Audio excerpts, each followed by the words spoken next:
Hi everyone, good morning. Welcome back. Let's start off from where we left, right? World history, that is what we were talking about.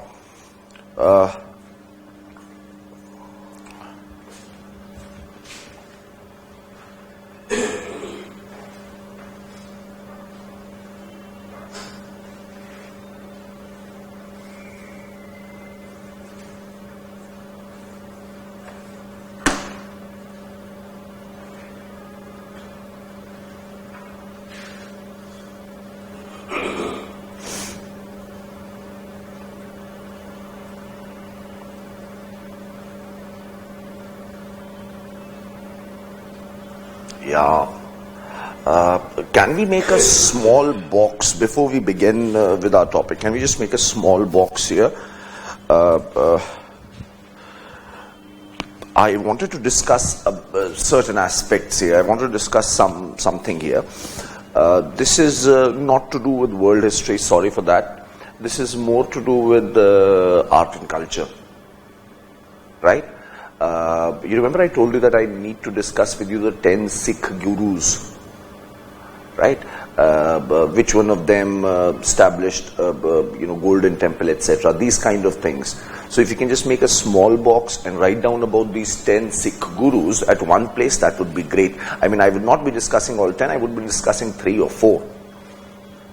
Right? The ones which are more important of the lot. So let's just write down about them. The first is, of course, Guru Nanak Dev, right? Guru Nanak Ji. We are celebrating 550th year birth anniversary, isn't it? He was born in 1469 and he dies in 1539.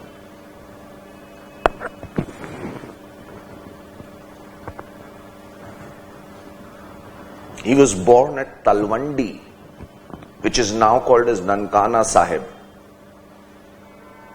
I have been reading these news where Pakistan has opened up a couple of corridors for Sikh pilgrimage sites. Isn't it? Yeah, please. उसको भी यहीं पर इसी box में अगर लिख लोगे ना तो क्लैरिटी बहुत अच्छी रहेगी तुम्हारी. Right? There are a couple of corridors. One is a place where I think Guru Nanak passed away. Right, so yeah, those are the things which you can keep in mind and write them down here itself. That will be great for you. 20th of October, 1469. That's the time when he, was born. And I have already told you about some of his teachings, langar, etc. Right, and so we'll not talk about that. The second guru is Guru Angad Dev. Second guru is Guru Angad Dev.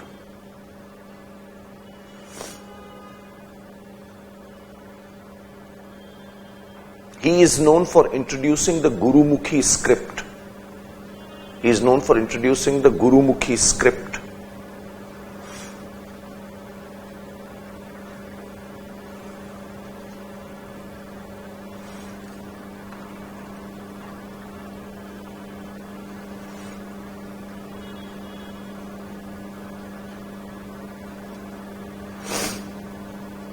Third is गुरु नहीं, third रहने दो, third कैसे कोई आवश्यकता आपको नहीं है.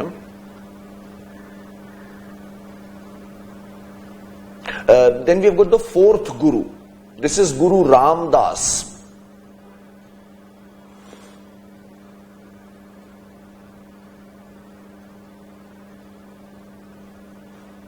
In around 1575, he founded the city of Amritsar, Guru Ramdas, in around 1575. He founded the city of Amritsar. And he also started the construction of the famous Golden Temple at Amritsar.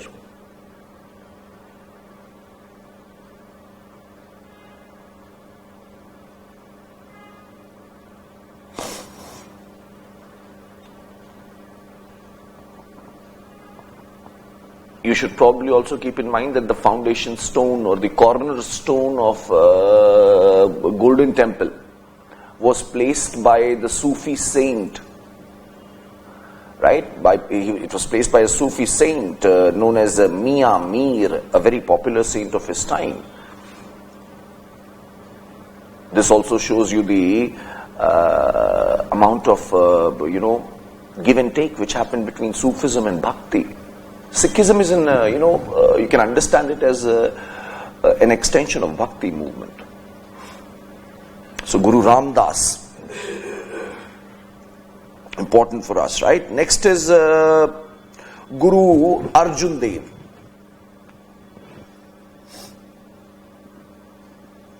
He is known for completing the construction of Golden Temple or Darbar Sahib, जो भी कहना हो तुम्हें से, हरमंदिर साहिब भी कहते हैं उसे.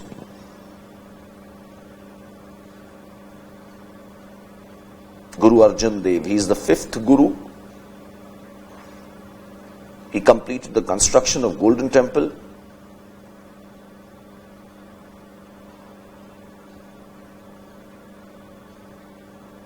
He compiled Adi Granth.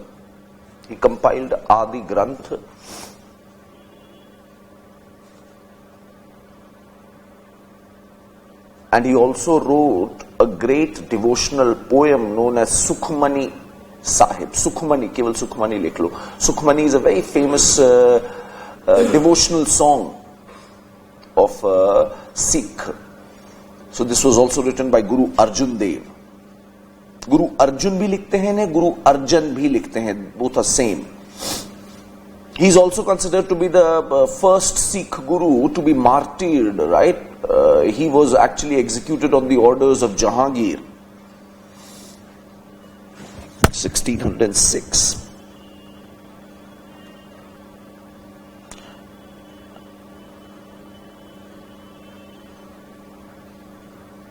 Then we have got the 6th Guru, Guru Har Gobind. Very important. Guru Har Gobind.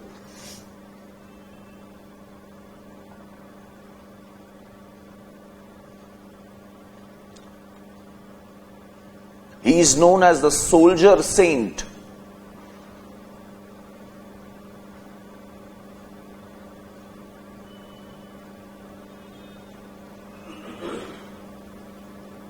He introduced the concept of Miri, Piri. He introduced the concept of Miri, Piri. Kartarpur corridor. Yeah, I think you're correct, Rajesh. So what is Miri, Piri? Basically, he was saying that the Sikh Guru would not only take care of the spiritual world, but would also take care of this world. इनके पापा को मार दिया गया था, अर्जन देव को execute कर दिया गया था. So he wanted Sikh to transform into a military unit as well. Right? He erected what is known as Akal Takht. सुना होगा शायद नाम. Very nice, very nice. He erected Akal Takht. It's a throne where the Sikh Guru would sit, just like the throne of an emperor.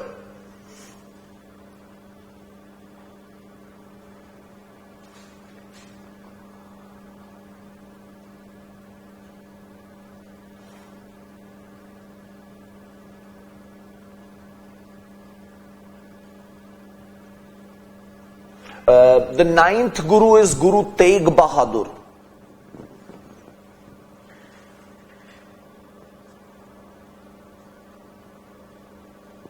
He established the town of Anandpur.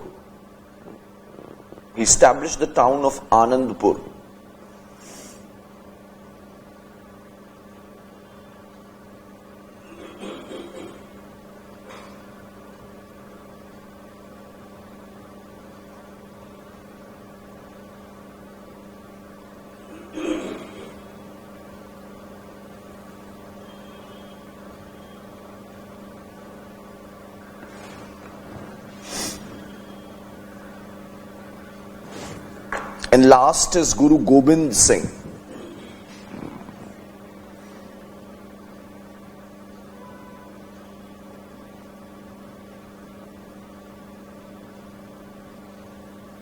He created the Khalsa.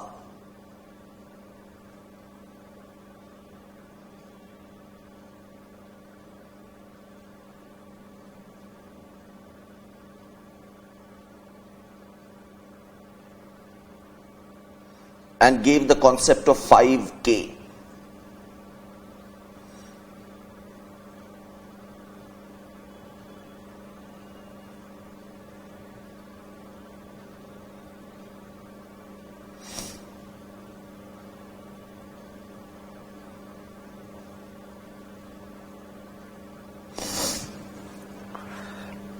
After Guru Gobind Singh, it was decided that there will not be any more human gurus. On the other hand, what will there be? A book which was known as Guru Granth Sahib, where the teachings of all these 10 gurus and others such as Kabir, Bulle Shah, etc. were all taken and collected and written in with script, Guru Mukhi. Right?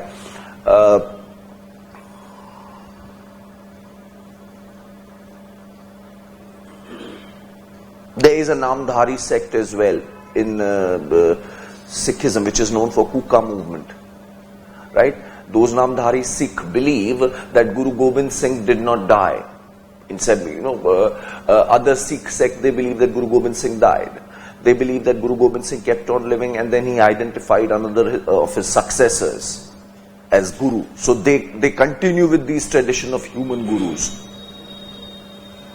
Right? Anyway, close the box. Thank you so much for being so patient. Close the box and let us now come back to world history.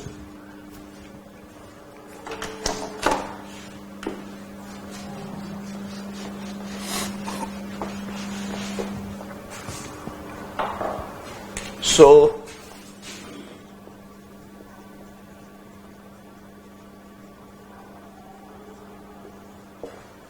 ये बिट्टी कुछ खाने को रखी हो?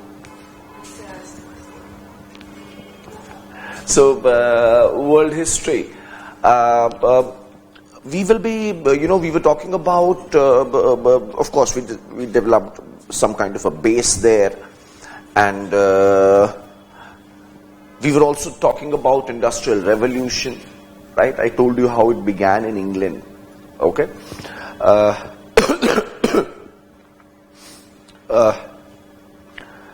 Just to give you a bit more information here, Industrial Revolution, a lot of modern scholarship, the way they are looking at Industrial Revolution, they are saying that Industrial Revolution is actually in 4 stages. ये मैं तुम्हें अभी लिखवा दे रहा हूं. Of course, Industrial Revolution is a topic which I will deal with later as well. उसके implications जानने के लिए थोड़ा रुकना पड़ेगा. अभी जल्दबाजी नहीं करते हैं Industrial Revolution में जाने की. But yeah, there are 4 stages that probably are identified here. The first stage is the, in 1760s when steam engine came in. And, it sort of started influencing manufacturing, traveling, trains came into the picture, right? So this is the first phase of industrialization, which was powered by steam engine. Right? Then comes the second phase, which is the early 20th century.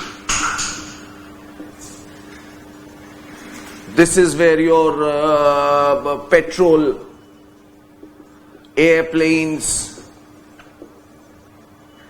fertilizers, etc., they become very,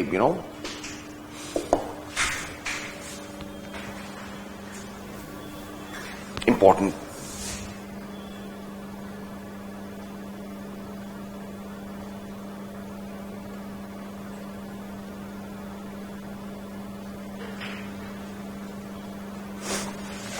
Okay, the third came in 1970s.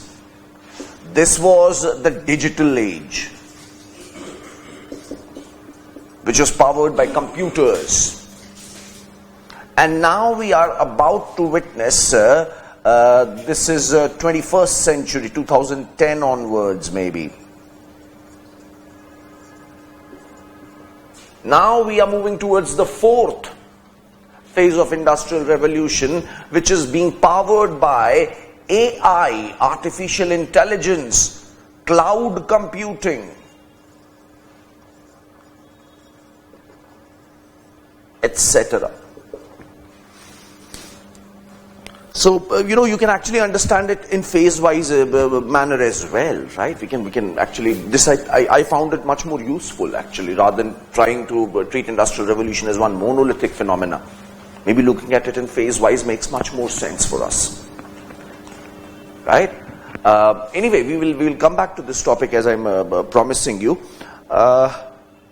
Right now, I want to start off and talk about the political developments. We will now move towards American and French Revolution. Okay?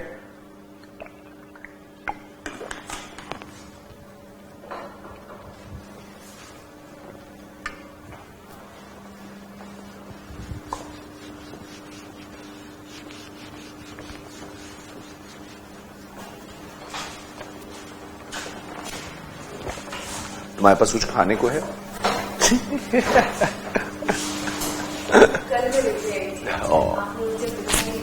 They they. Nitin sir, कोई shop वॉप खुल गई होगी? क्यों Nitin sir, कोई shop वॉप खुल गई होगी बाहर? खुली है? जूस वूस की कुछ खुली है? Okay. Guys, give me like 5 minutes, will you? मैं कुछ खा लूं यार, मैं भूखे पेट निकल आया हूं ना, थोड़ा मुझे अजीब सा लग रहा है. Give me like 5 minutes. Thank you and sorry.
Okay. Hi. Thank you so much. I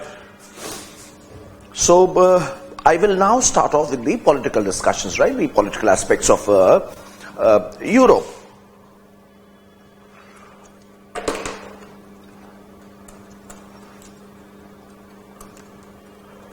Sir, Nitin sir, laptop correct na ji sir ji.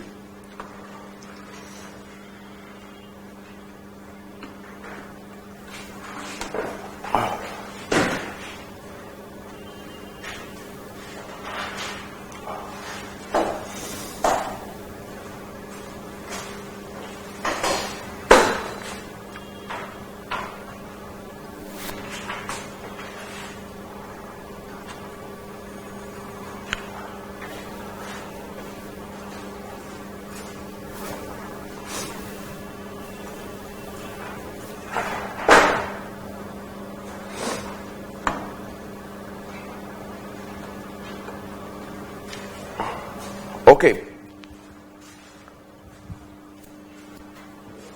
Sir इधर भी दिखा दीजिएगा.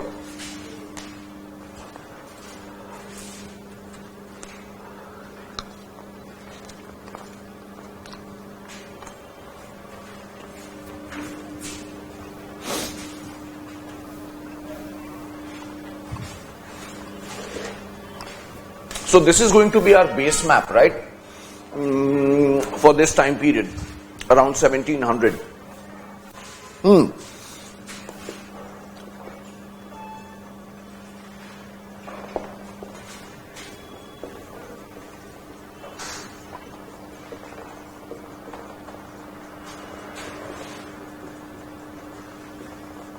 18th century Europe is marked by Anglo-French rivalry. Right?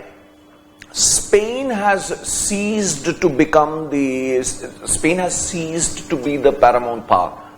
Right? Now the struggle is between Britain and France, the two neighbors beyond the English Channel. Throughout the 18th century, they are involved in continuous warfare, naval struggle, battle for domination, trying to control this colony, that colony. Mostly for economic gain. Right? The French are ruled by the Bourbons. Sir, laptop दिखा दीजिएगा इधर ना, इस side. French is ruled by the Bourbon dynasty. Britishers have their own parliament system, right?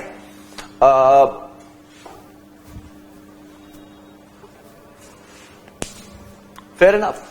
So, throughout 18th century, we notice a lot of warfare going on. There's a lot of warring between Britain and France, right? The first war that you need to keep in mind, right? I'm going to list down 3-4 of them, right? Now, dhyan rakhna, we really do not need to get into the causes. Remember, UPSC asks you bigger theme questions. Right, so the first war is basically your stretching from 1702 to 1714. Right? This is called as War of Spanish Succession.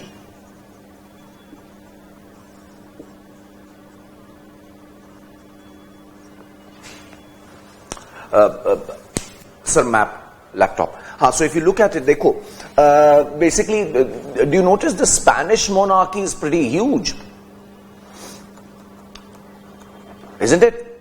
It is stretching almost the entire Mediterranean Sea. Do you notice this? We have the Iberian Peninsula. We also have these small islands. Then we also have Sardinia. Plus Sicily and Naples.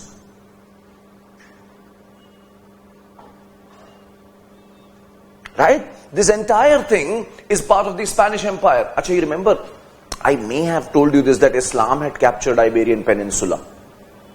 Islam had captured Iberian Peninsula, but the rulers of Aragon, Crown of Aragon, They managed to hold on and they finally pushed back Islamic forces out of Iberian Peninsula. This is known as Reconquesta.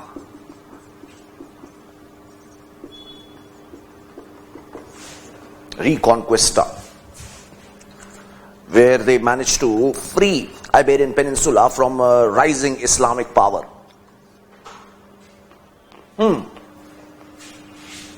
So this is your Spanish monarchy.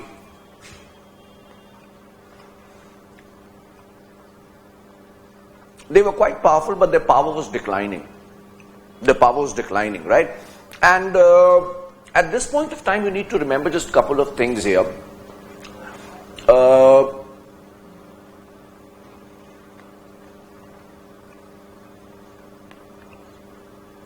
You know, the entire European royal history is very confusing. These dynasties are very confusing. You know why? They are so much interrelated. Right?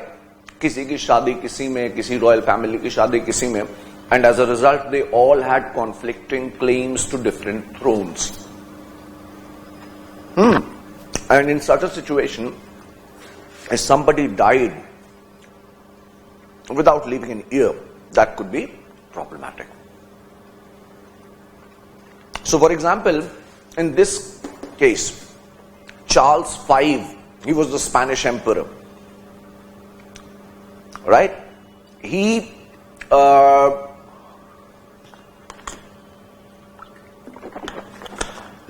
had this huge empire. He had this huge empire. How huge? He had this, of course, right? This Spanish empire. Plus he also had those Spanish colonies in Latin America. You remember we briefly mentioned it. Your Mexico, Central America, and your Western, except Brazil, the rest of Latin America. They were the ones who had it. Plus Philippines. Right? So they had a huge empire. Okay. Now, Charles V did not have a son. Right? So there were two claimants to the throne. One was supported by France. इसको ऐसे समझना, जानते हो ना, there were two claimants of throne. देखो, जानते हो होता ये था कि Spanish royalty, right? Spanish royalty, Austrian royalty. याद है तुमने मैं बाद में जिक्र किया था Habsburg Empire, Austro-Hungarian. They were the Habsburg dynasty. So Spanish monarchy, Austro-Hungarians, the Habsburgs and the Bourbon, they would marry between each other. So हुआ ये था कि भाई जैसे स्पेन की जो दो बड़ी बेटियां थीं चार्ल्स V की, एक की शादी हैब्सबर्ग में हुई थी और एक की शादी फ्रेंच मोनार्की में हुई थी. सो उनके जो बच्चे थे वो क्लेम करेंगे ना थ्रोन स्पेन का. You getting my point here? And now do you see, if Charles V gives this entire power to the Austro-Hungarian claimant, France will not be happy, because Spain will be too powerful then. Right? I want you guys to just take this as a homework. I'll explain to you briefly, but I want you to read this as well. There's something which is known as stately quadrille. Stately quadrille. So quadrille is a dance in France where people dance in circles and they keep swapping partners. पहले जैसे मैं और आप dance कर रहे हैं, फिर हम लोग गोल गोल घूमते चले जाएंगे, फिर हम और आप डांस करने लगेंगे, then you too will start dancing. Right? This is called as quadrille. It can be danced by 5 people, 6 people, 7 people, whatever. So this is a very interesting nomenclature which I recently heard about.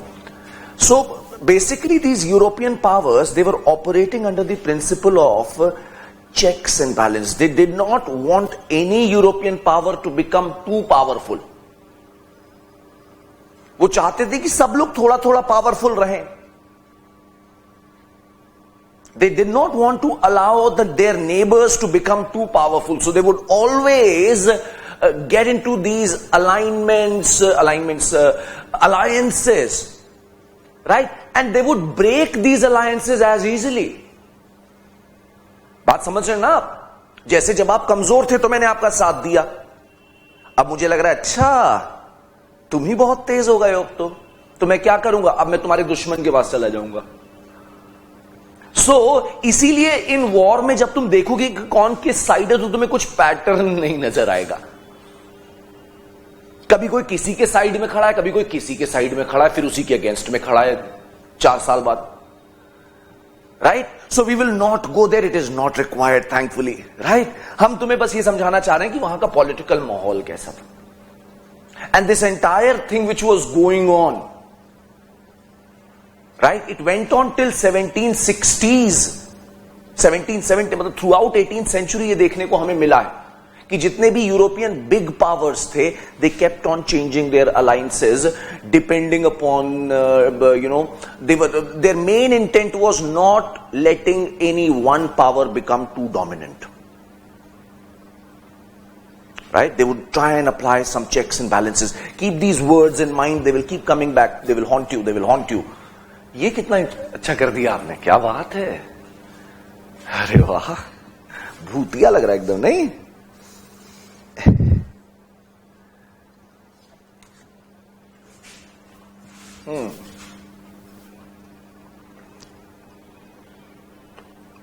So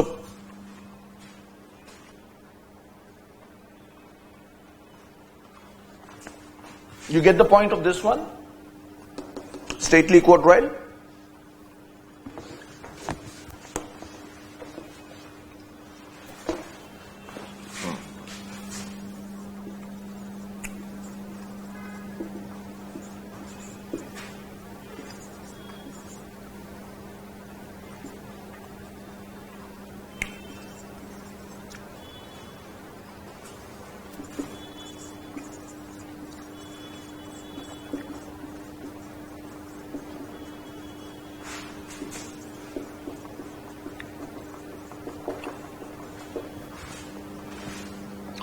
This time around, War of Austrian Succession. जो Austro-Hungarian throne था ना, Habsburg monarchy, उसमें problem आ गई एक. उसमें problem ये आ गई थी कि कोई लड़का नहीं था उनके पास. So Theresa May, she was build to become the next queen. So European countries, they got divided in two camps. All these big powers, they got divided into two camps, that whether a female should be allowed or not. Right? Whether a female should be allowed on the Austro-Hungarian throne. Austro-Hungarian throne, if you recall, was also the Holy Roman Empire. Right? So, वो सारी चीजें करते हुए it became pretty interesting, and of course it was more strategic. Right?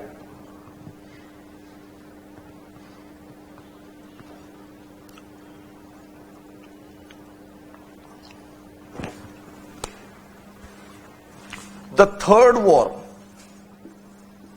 यहां पे नाम याद रखने वाला अगर कोई है सेकेंड वॉर में तो वो है Theresa May. This is the most important one. This is called as the 7 Years' War. Yeah, she did. She did. She is considered one of the enlightened despots of the era. Enlightened despots. I will use that, phrase again.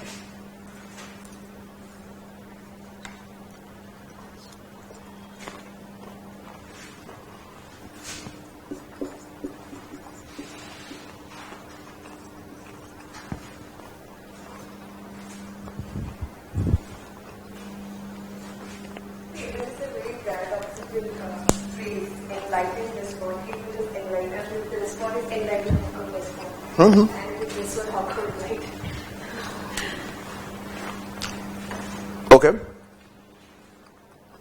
Actually, in 18th century Europe, we have examples of some emperors and empresses who were influenced by the ideas of enlightenment, right? But they were not ready to let go of the political control.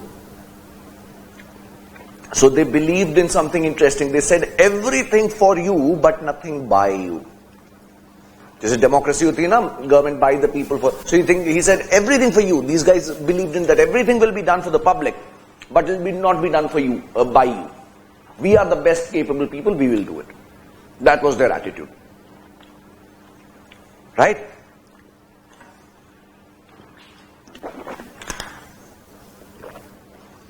There are certain examples, certain names which we can probably keep in mind. Friedrich I of Prussia,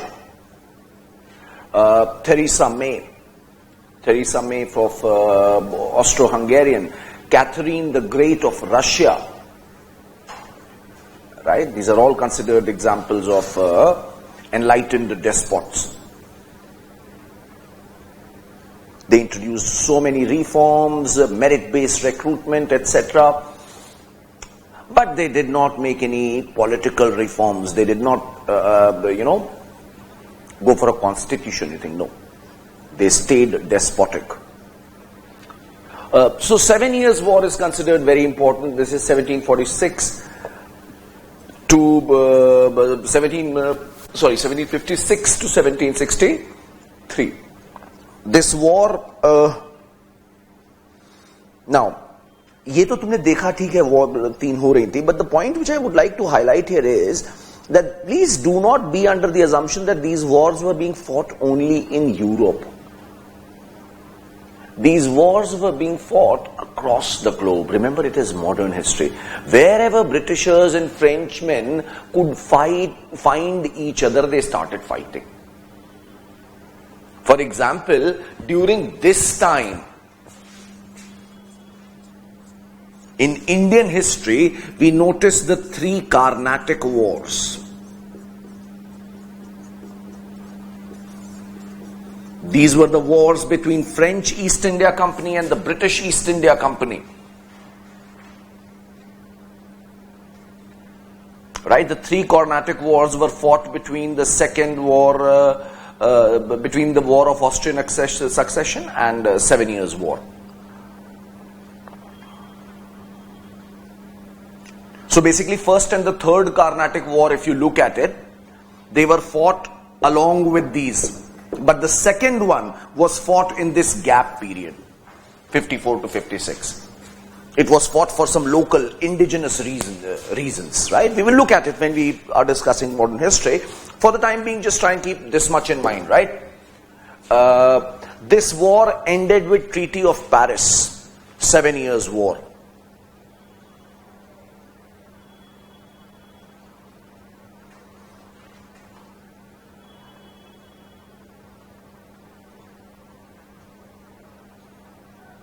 France lost this war. France lost this war. And there were several important implications of this treaty. There were several important implications of this treaty.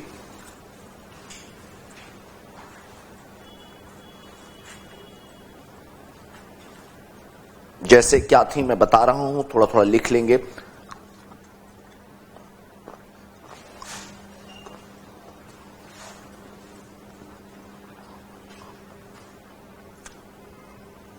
France was reduced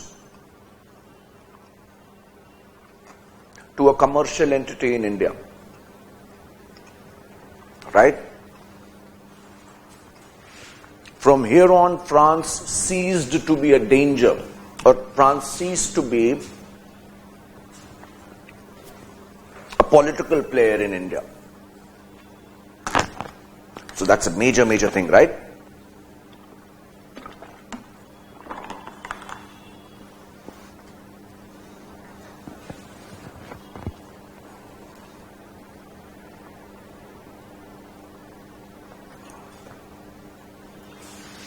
Second implication of it, which was equally immense, was that France was made to give up Canada to Britain. France ने भी तो colonization किया हुआ था ना? under the Bourbons. So they had colonized Canada, modern day Canada, right? So now this was, Britishers made them give it up to them.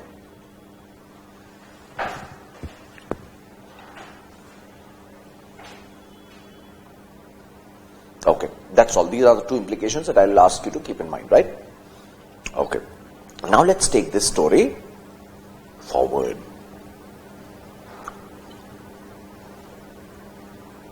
All this continuous warfare that went on for so long, I'm sure you would agree, it must have been a huge burden on the treasury.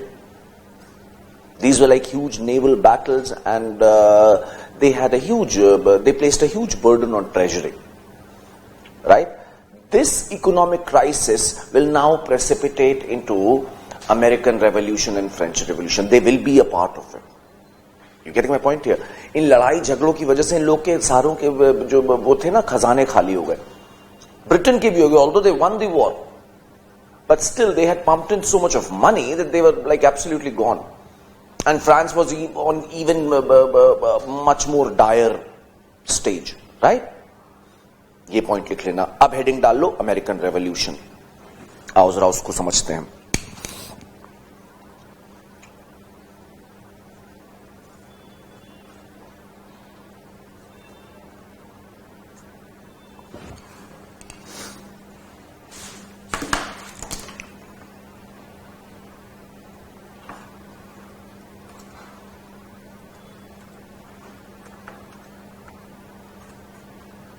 Sir जरा map दिखा देंगे please.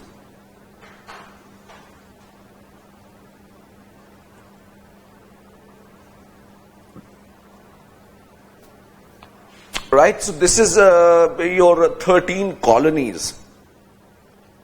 Put down the heading as American Revolution, right? So अभी हम तुम लोगों को चीजें दिखाते हैं.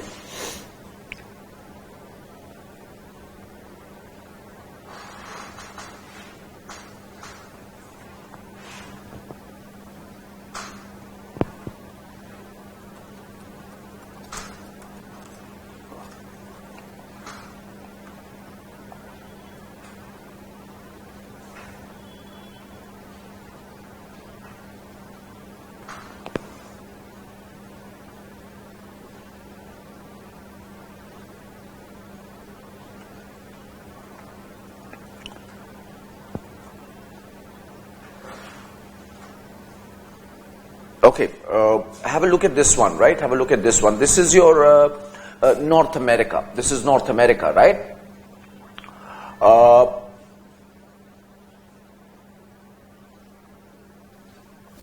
This right here, do you notice? This is the East Coast. This is the West Coast. No problem there, right? These are your Rocky Mountains. This also, I'm sure a lot of us would immediately recognize. Focus on the eastern coast for the time being. Eastern coast. This was the Appalachian Mountain. This is the Appalachian Mountains. Very important. You'll hear this word again pretty soon. Appalachian Mountain. Right? And just next to this Appalachian Mountain were your 13 colonies, British colonies. By the middle of 18th century, that means by 1750, Britain had managed to capture this entire very strategic, क्या कहना चाहिए, eastern coast of North America. Would you agree? Would you agree? नहीं करोगे agree? कर लो, क्या जाता है?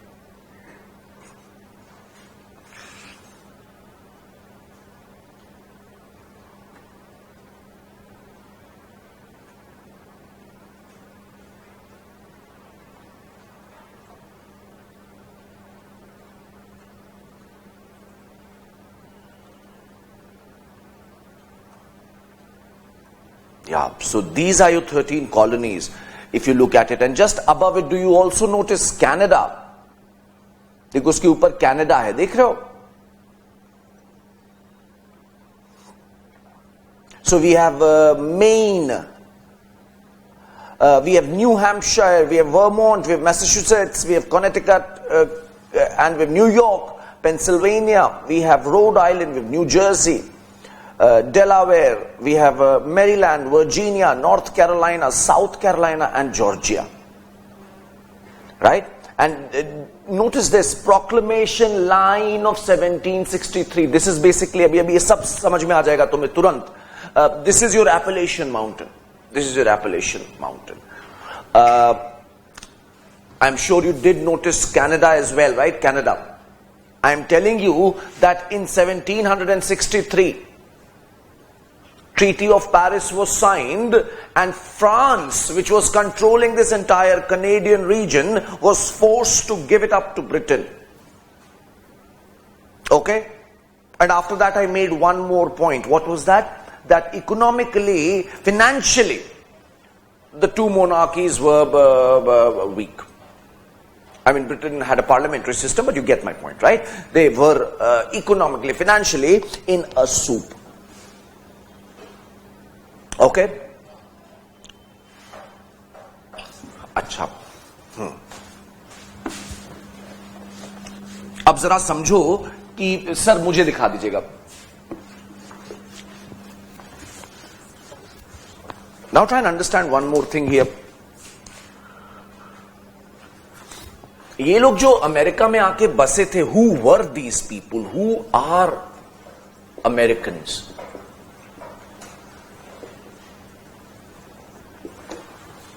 Who are they? Who were they? British people who resisted the monarchy, or say they were punished through exile to Americas, or you can say that enlightened thinkers, a few of the enlightened thinkers whom the monarchy did not want to favor. That's the story. You remember Columbus? He had discovered the New World, as America came to be known as the New World, the land of opportunities, new resources, etc. Right? Right from that discovery, right from the time of that discovery, people from mainland Europe, from Britain, France, Scotland, Dutch, etc., they started migrating to America in search of better livelihood and opportunities. These guys were primarily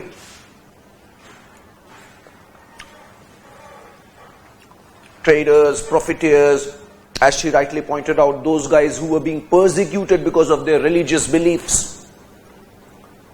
Right? Criminals. All such people, they were the early people. 90% of them were Britishers. 10% were other people as well. Right? So these people, they came to be known as the colonists.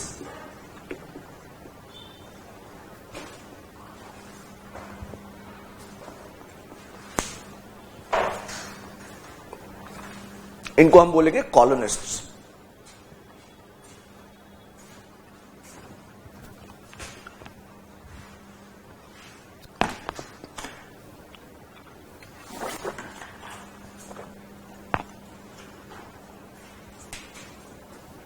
We'll call them colonists.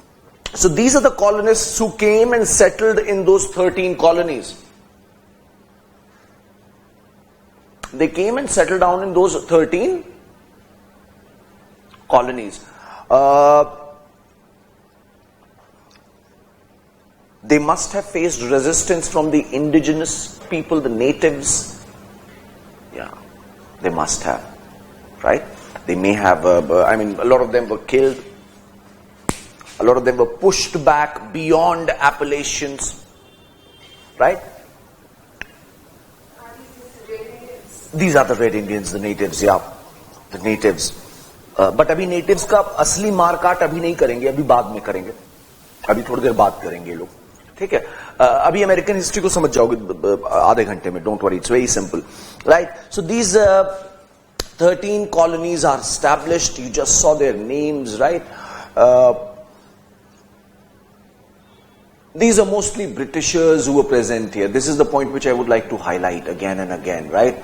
So these guys were those people who spoke the same language, they had the same culture, same ideology, they were influenced by the same philosophies, they were reading the same books, they were equally enlightened and aware about their rights, aware about how systems should operate. These guys have a lot of autonomy. These colonists had a lot of autonomy. These 13 colonies, if you if you look at their structure, you would realize that these 13 colonies each had a governor who was appointed by the British Crown, the mother country. Right? Except the governor, everybody else in the administration was a colonist, local. And all their institutions had a lot of autonomy. The British Crown had a lot of power of taxation. But otherwise they had a lot of autonomy. In fact, the colonists and British army together were fighting against France in Canada. France was very aggressive and they were trying to capture these British colonies. So the colonists, the British colonists, realized that France was a great danger. So they joined hands with the British army in the 7 Years' War and in the Austrian Succession War as well. And finally they defeated, after the Treaty of Paris, France was forced to leave Canada. याद है ना ऐसे कुछ हो रहा था? So Canada was now under British occupation. Okay? And Britain had an empty treasury. So Britain, in all their, intelligence, they decided to increase taxes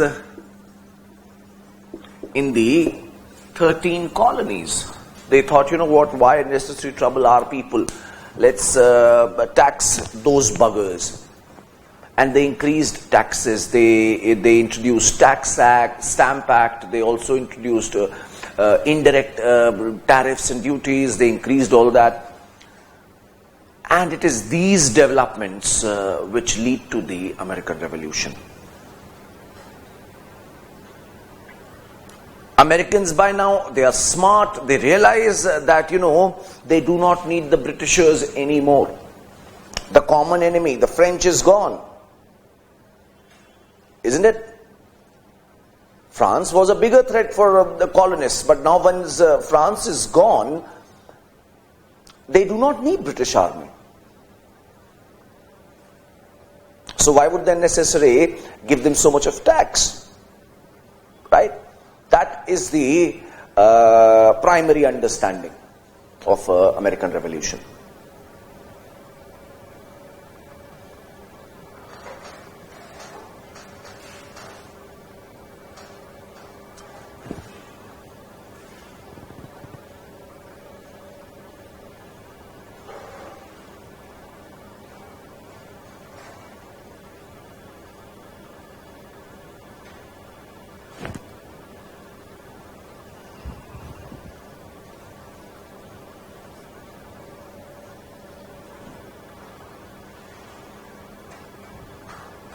कुछ चीजें लिख लेते हैं, ठीक है?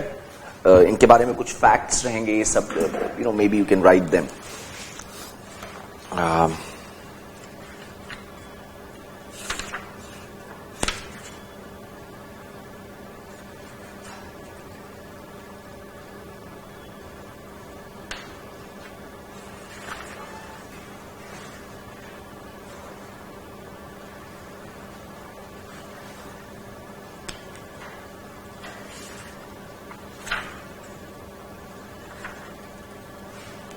So when I say American Revolution, please, the dates could be given as 1776 to 1784, or it could also be said as 1765 to 1784.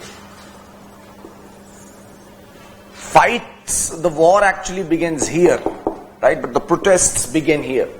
1763 के बाद से ही शुरू हो गए थे. So yeah, okay, चलो कुछ लिख लेते हैं जरा सा.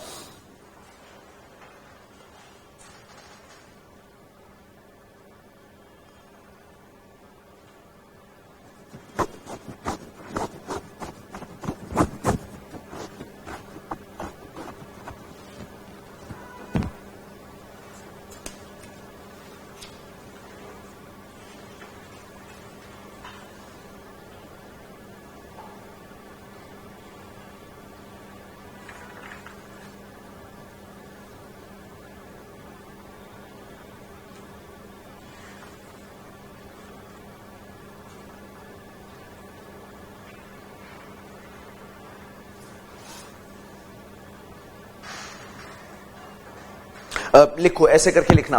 द कॉजेज हेडिंग डालो, the causes.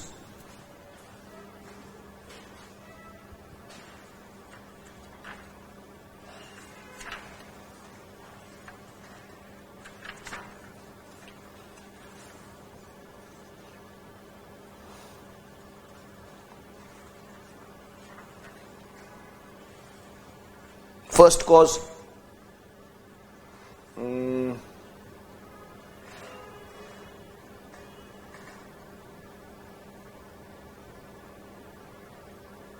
France was defeated and hence there was no common enemy. France was defeated and hence there was no common enemy.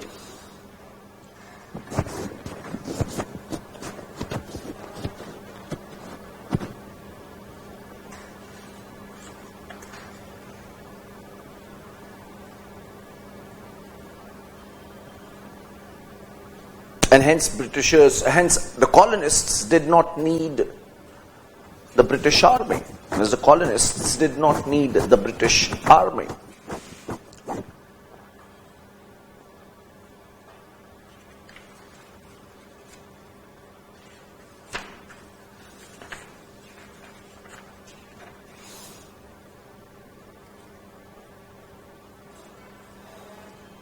Next.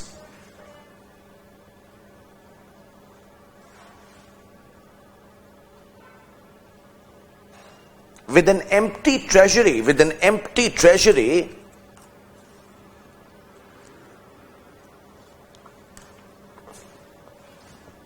the British government decided to tax the colonists.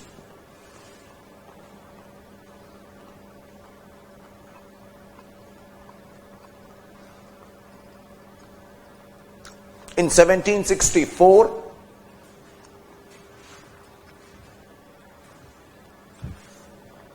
Sugar Act was passed.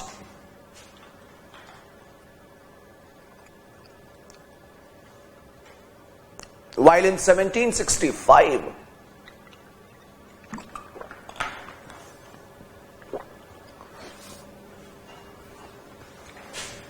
Stamp Act was passed.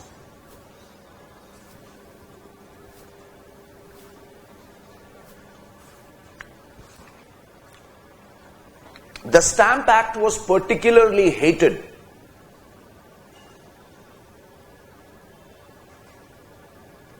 The Stamp Act was particularly hated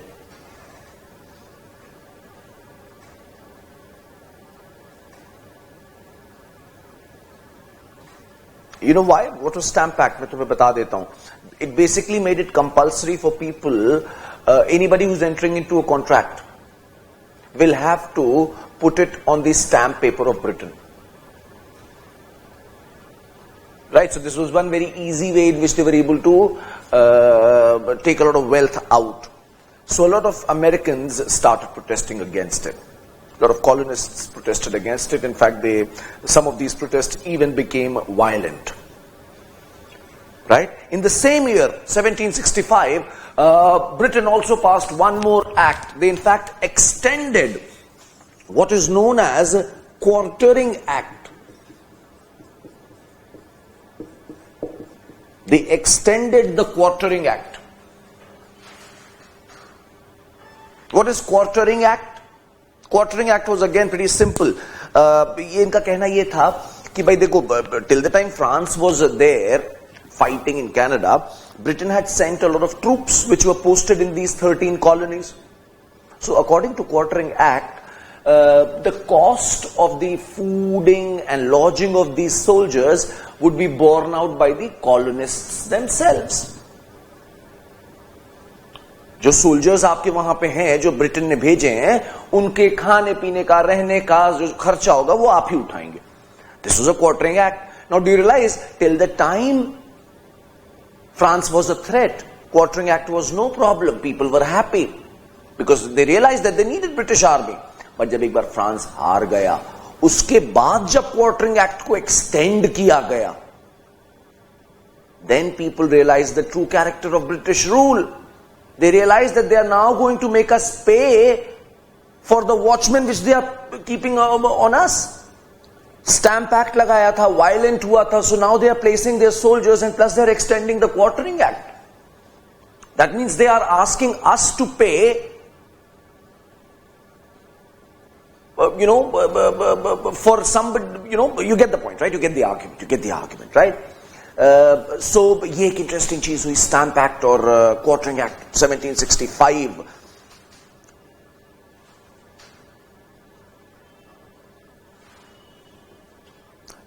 एक और point लिख सकते हो, Britain also passed a series of navigation acts. Britain also passed a series of navigation acts.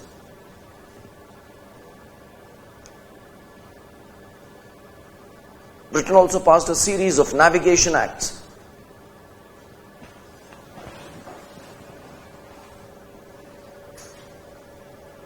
Which made it mandatory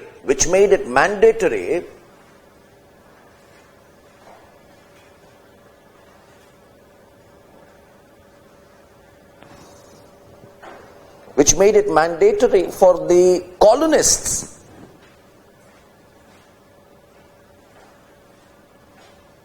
to employ British ships only.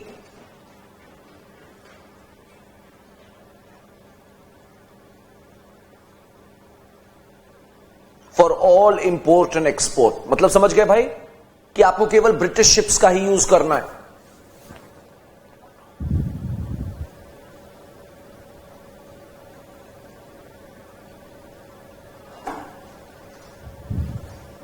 Next.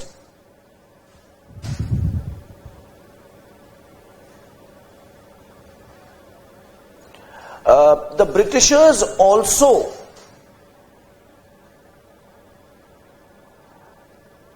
discouraged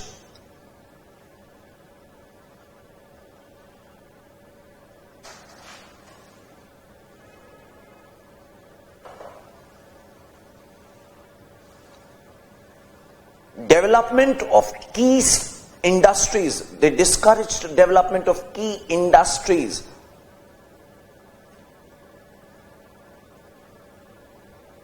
In the 13 colonies.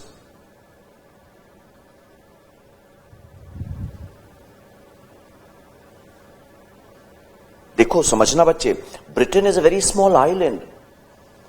They did not want these colonists to become too powerful. So they discouraged and they banned them from starting new industries such as iron and steel, shipping. They would not allow them. कि नहीं ये तुम मत करो, ये हमारा है ना, हमारी शिप्स यूज करो. इनको ये लोग रॉ मटेरियल में ही रखना चाह रहे थे चुपचाप. Getting my point here? This is so they also banned them from starting certain strategic industries such as textile. They did not allow them, such as iron, steel, no, shipping, no. You get me? इनको mostly America को ये लोग जो है ना plantation economy में रखना चाह रहे थे. रबर और टी, टबेको, ये सब बनाओ बस. नॉट रबर नहीं ना, रबर तो अमेरिका में नहीं होता है शायद.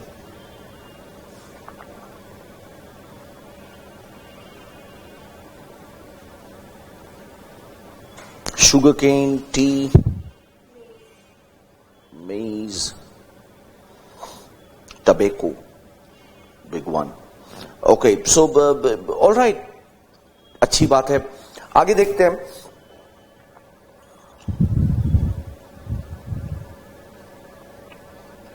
point which you can write. The Britishers had also issued the Proclamation of 1763. They have also issued the Proclamation of 1763.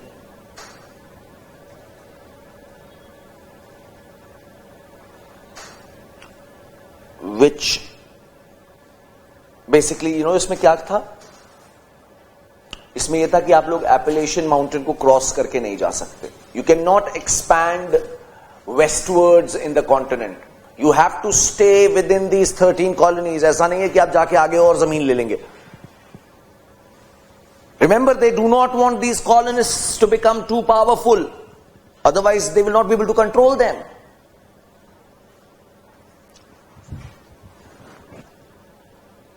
So this is Proclamation of 1763, which said that you guys cannot cross Appalachian Mountains. You cannot go beyond Appalachian Mountain and expand westwards. No, not allowed.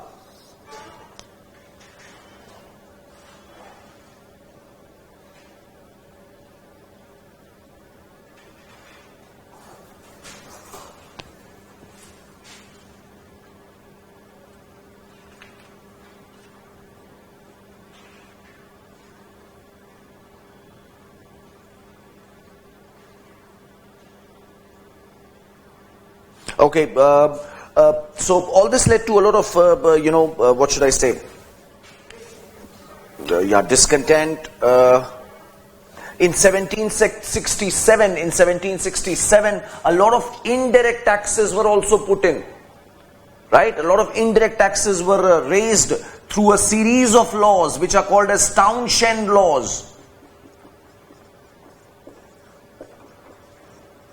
Townshend, I think, was the finance minister in those times of Britain. So,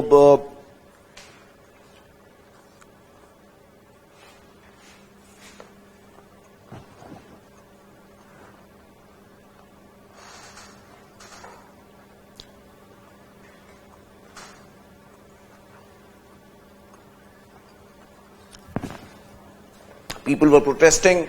Many of these protests. Okay. That point was regarding the Navigation Act. It said that the American colonists, they cannot use ships of other nations, other countries. They're obliged to use only British ships for all import and export needs.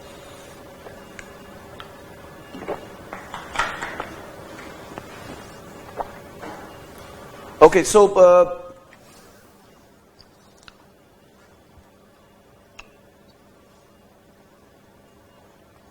at this point of time, there's a person who is known as James Otis, O-T-T-I-S, James Otis. He gave a very famous slogan where he said, "No taxation without representation."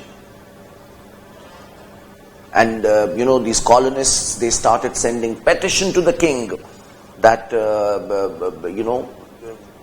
you must not raise taxes without consulting us. You must not raise taxes without consulting us. And James Otis is the one who gave this slogan, which is called as "No taxation without representation." At this point of time,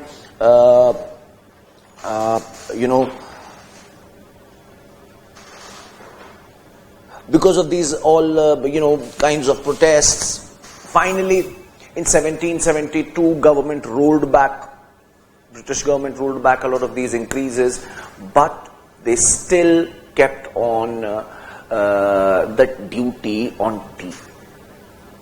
चाय पर उन्होंने जो duty थी वो बरकरार रखी. At this point of time, there was just this duty, and they kept this duty as a symbolic measure. They said, we have authority to put tax on you. So it was like a symbolic gesture from them. The tax was not very much, right? So it was like लड़ाई करने ही जा रहे थे शायद अब यहाँ तक. So they said, no, we have all the authority to tax you. You cannot question our authority. We are not doing it because we like you people. But that doesn't mean that you can question our authority. So they placed this nominal tax on tea, right? It is this nominal tax on tea which led to the Boston Tea Party. Have you heard of that Boston Tea Party? सुना है कुछ ऐसा? जहाज पे चढ़ के इन्होंने सारी चाय नीचे फेंक दी थी. किसने फेंक दी थी? एक बॉस्टन टी पार्टी थी, राइट, जिसके लीडर थे Samuel Adams.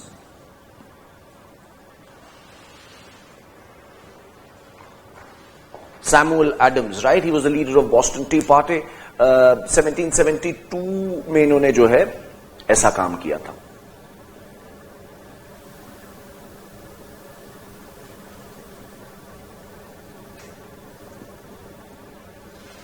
This became a famous and iconic theme.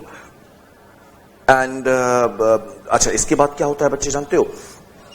Britain, British government is not happy with it, right?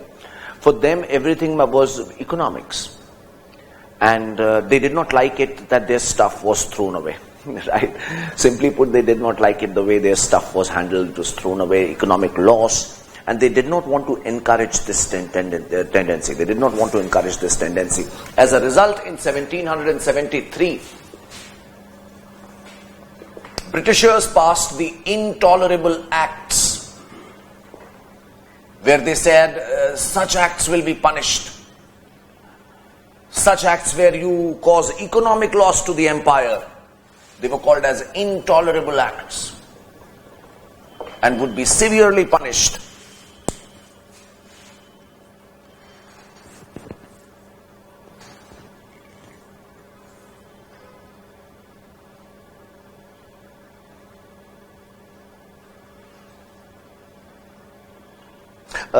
This is 1774. That means Boston Tea Party must have taken place in 1773.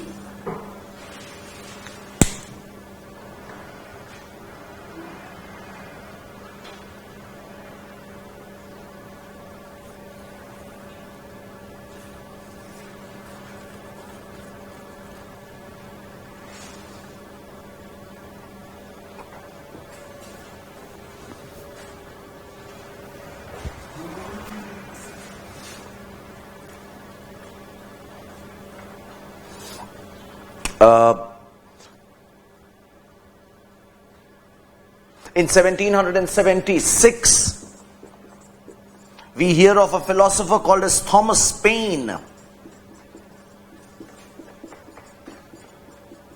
Thomas Paine. He wrote an essay which is called as Common Sense. And it sold thousands of copies. Common Sense. He logically argued and he said that it doesn't make sense that how can an island rule a continent? How can an island rule a continent? He said it is nonsense. It makes no sense at all. Right? And his writings also led to a lot of encouragement. And in 1776, warring finally began. Ladai shuru ho gayi. Britishers sent their army. The colonists, they organized the Continental Conference, where a representative of all the 13 colonies came and met. Thomas Jefferson, right? Thomas Jefferson, Benjamin Franklin, these were the guys who attended this conference, Continental Conference. This was the second Continental Conference in 1776.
Okay.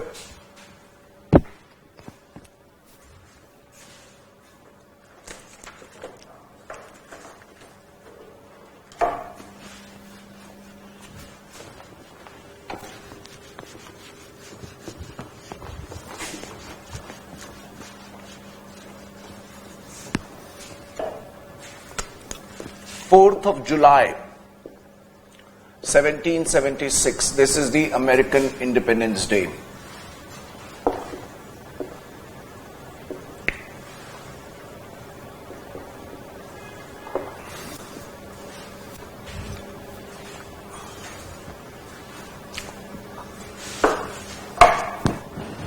Right? And the fighting went on till your 1784, right?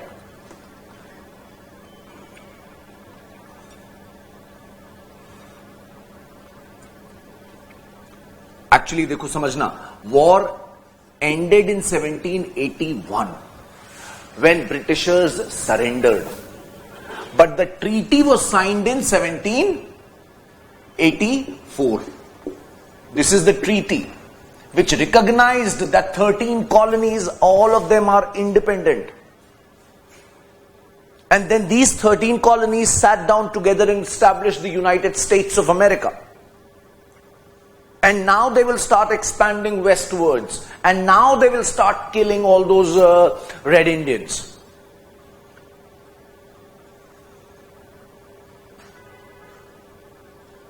You get my point?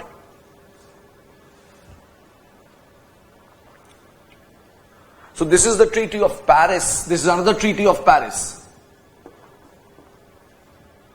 1781 में British forces surrendered.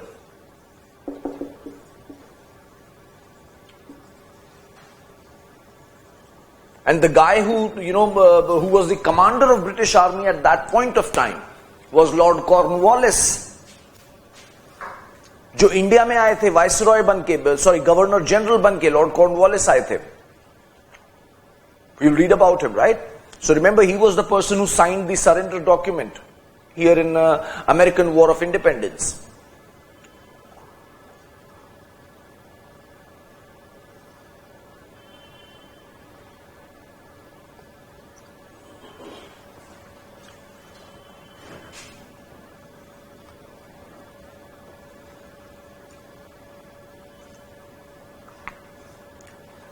The moment in 1776 war broke out, जैसे ही लड़ाई शुरू हुई between Britain and American colonists, who was most happy?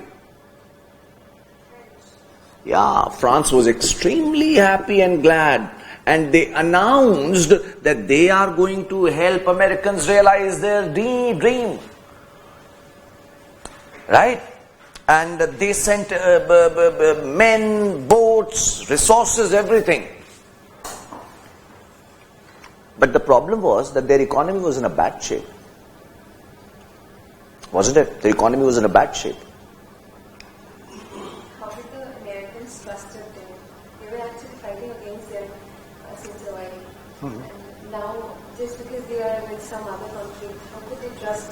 Friend, enemy of enemy is a friend. Right? Again, short-term orientation. That's what they were looking for, short-term gains. They just wanted to put pressure. देखो ये समझो ये इन लोगों की आपस की लड़ाई थी. They knew the tactics and they played according to the rules and they came out on top. Right? अगर जैसे तुम देखो ना ये बच्चे ये इधर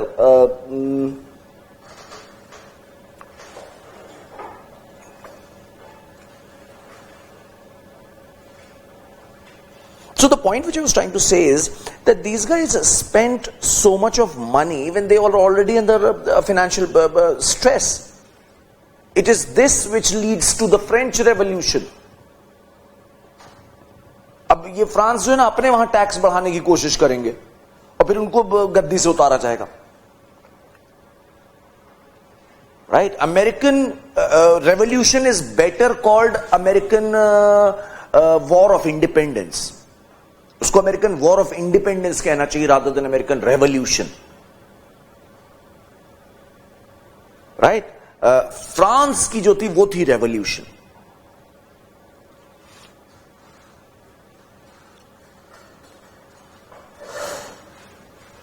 So, if in one word somebody asks you what was the cause of American Revolution, then you can only say this much: British policy of mercantilism. British policy of mercantilism. Right? ये उस समय का बड़ा interesting thought था. Mercantilism.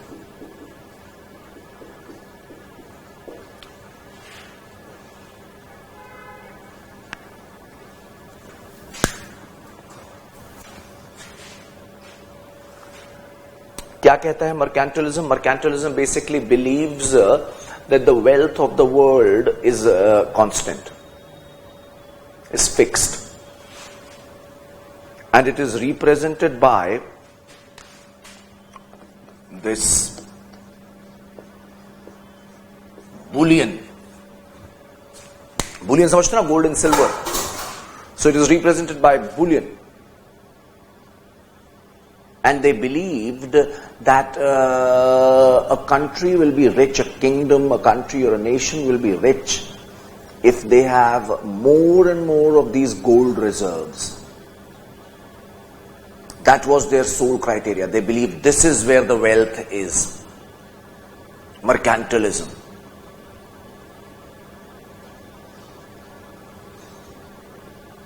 So do you realize what is the implication of this? If gold is the sole measure of wealth, then do you realize what is the implication of it? This implies that the governments must make a policy so that they discourage imports, so that they don't have to pay for their imports via their gold, and they export more and more. And this philosophy, ideology, if you have colonies, then it also becomes very interesting. Then it says that the colonies, their role should be to provide us with raw materials only. They should not be allowed to get into manufactured goods. क्योंकि वो raw material देंगे, हम उसको कुछ बना के उन्हें महंगा करके बेचेंगे तो हमें गोल्ड ज्यादा मिलेगा, हम finished good बेचेंगे. You follow my point, right? You follow my point here, right? This is why probably they were not allowing modern industries in America. This is why they were not allowing modern industries in India. So this thought of mercantilism dominated their psyche for a long while. You follow me, my point? You follow my point here? Right? So this was mercantilism was a dominant economic thought in Europe of that time. Mercantilism. They believe that the wealth of the world is constant and it is represented by gold, and they try and maximize their gold reserves, cut down on import, improve your exports. And if you have colonies, make them produce raw materials. So according to mercantilism, the sole reason for the existence of a colony is for the benefit of mother country. तो एक colony का economic role क्या है? To benefit the mother country. Okay?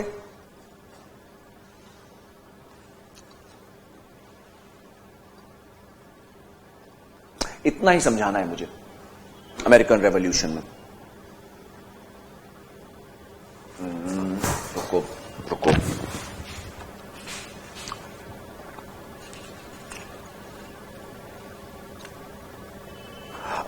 Write down a question.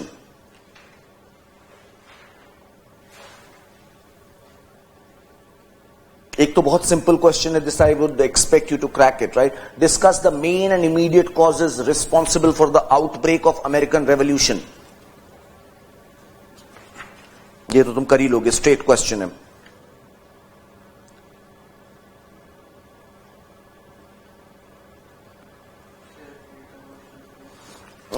Discuss the main and immediate causes responsible for the outbreak of American Revolution.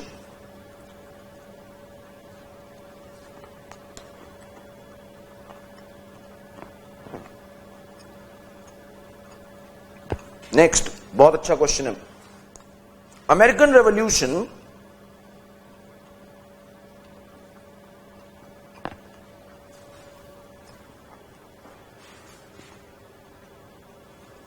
sure man, that's a good idea.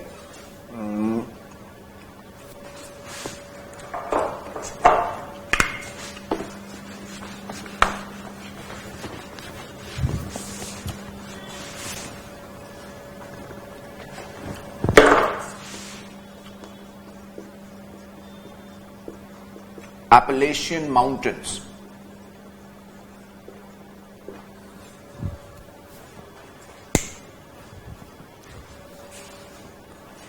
Okay so जैसे मैं तुम्हें बता रहा था बच्चे कि ये question क्या लिख रहे थे हम? American revolution was essentially an economic conflict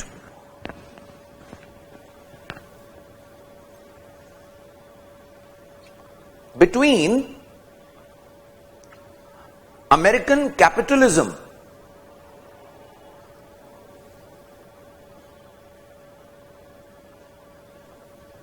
and British mercantilism. Very nice question. Comment. Capitalism अभी हमने तुम्हें पढ़ाया नहीं है, right? But just to tell you something, capitalism is basically about free market. Having free market, allowing supply and demand to play its role, no state interference. यही तो होता है ना capitalism. और मर्केंटिलिज्म क्या कह रहा है? ये तो स्टेट इंटरफेरेंस की बात कर रहा है कि नहीं कर रहा है? इंपोर्ट को कट डाउन करो, एक्सपोर्ट को बढ़ाओ, सोना बढ़ाओ. इन दोनों स्ट्रैंड्स ऑफ थॉट के बीच में ये लड़ाई थी. You get my point? And who one? The capitalism system, capitalist system one. Chill. Sorry, क्या बात है?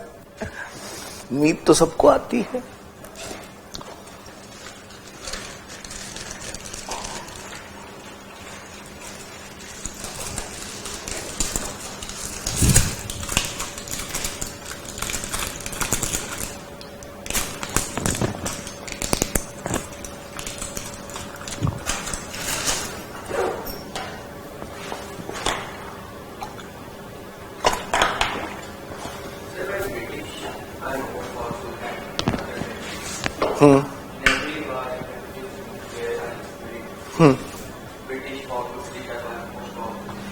Yeah, they were definitely.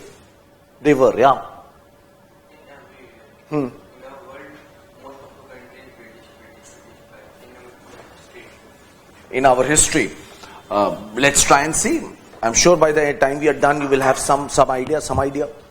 कैसा क्यों हुआ है?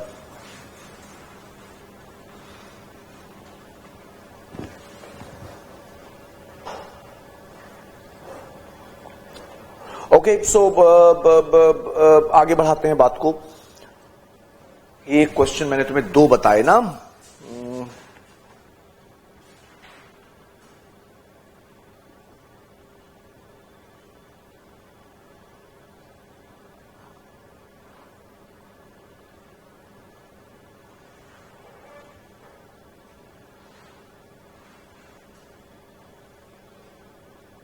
एक पॉइंट और लिख लो. Mercantilism believes in ensuring a favorable balance of trade by using state authority. Mercantilism believes in maintaining a favorable balance of trade by using state authority.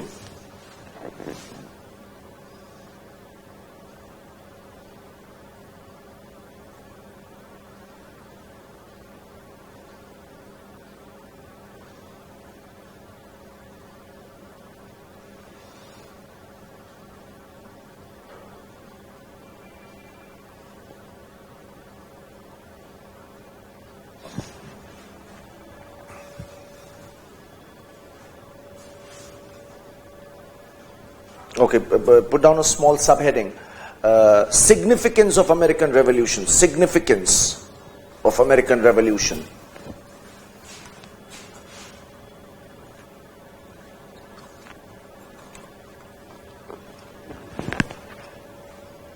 point wise.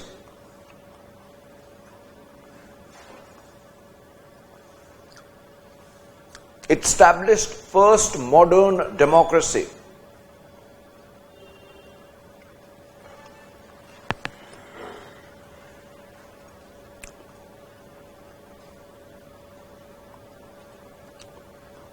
Established the first modern democracy.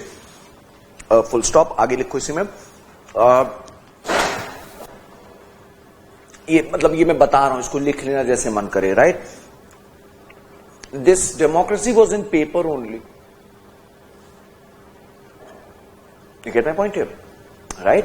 Because for them slavery kept on going. Slavery abhi legal thi, right? Slavery will be made illegal only in 1865 after the Civil War.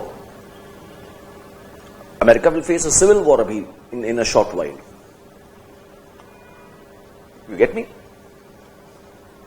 So remember, although we got a democracy, but it was more in name than anything else.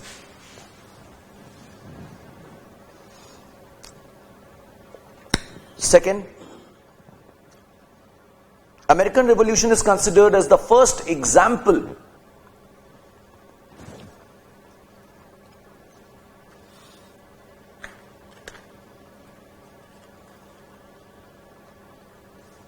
of triumph of nationalism.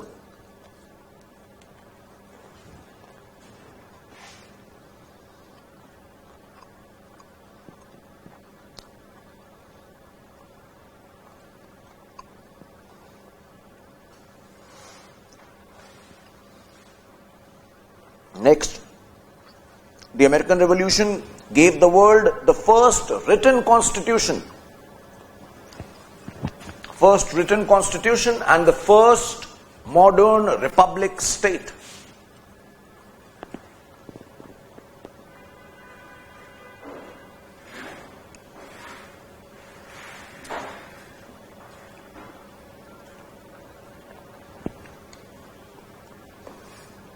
Next,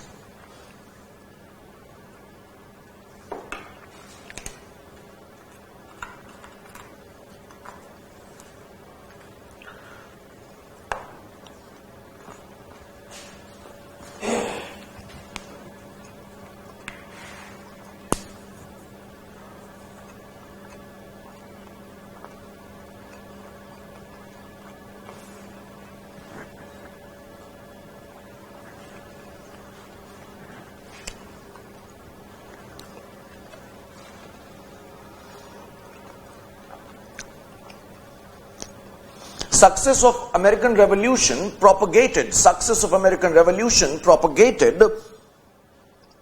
the liberal and progressive ideas.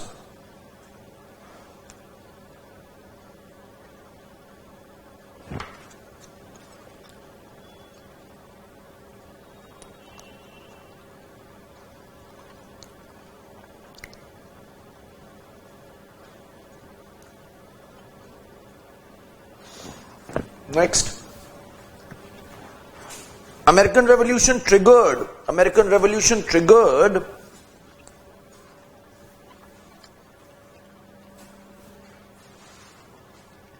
a series of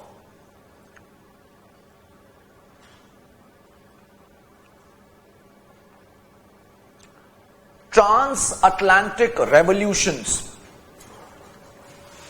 A series of transatlantic revolutions.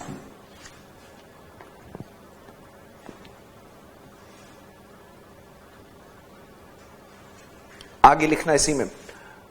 From America, the spirit of revolution moved to France. From America, the spirit of revolution moved to France.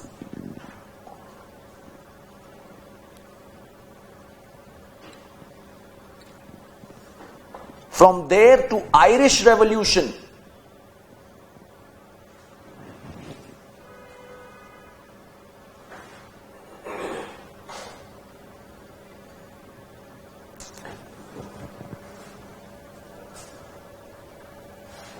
After this, The revolutionary spirit reached Spain and Spanish colonies in Latin America. After this, the revolutionary spirit reached Spain in 1820 and Spanish colonies in Latin America.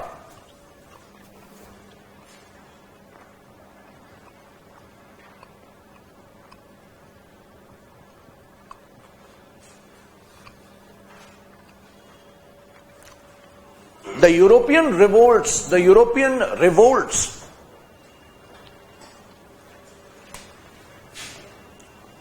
of 1830 and 1848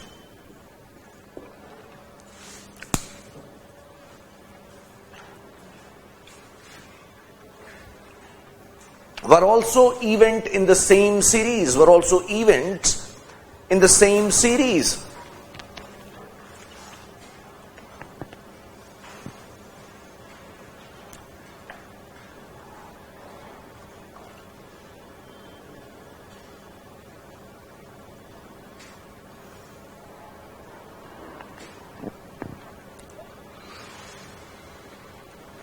People, यहाँ पे लिख सकते हो, people such as Simon Bolivar, we will talk about him. Simon Bolivar, he played a key role in Latin American.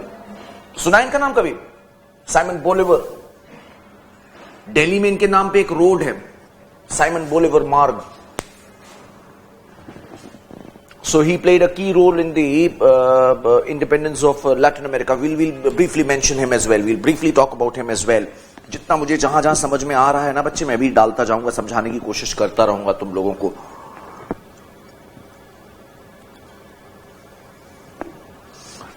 आगे लिखो. Next point. In 1789, the Americans adopted the Bill of Rights.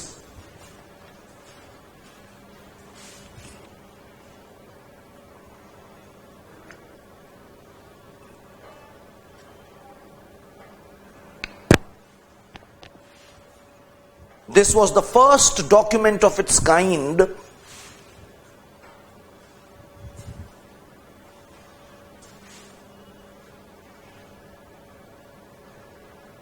and it gave recognition to the concept of fundamental rights.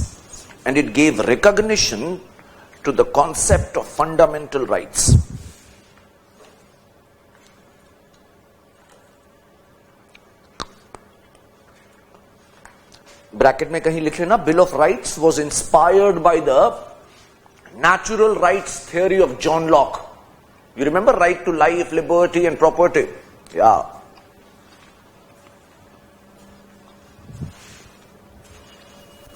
the American Bill of Rights was inspired by John Locke's natural rights theory.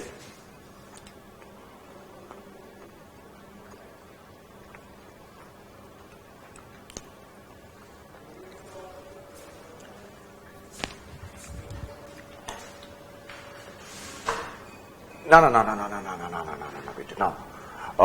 वो था Simon commission वाला. This is Simon Bolivar. He came from Bolivia. अगर ऐसा कुछ connect होगा तो मैं तुरंत बता दूंगा, ध्यान रखना. Wherever there will be an Indian connect, I'll let you know.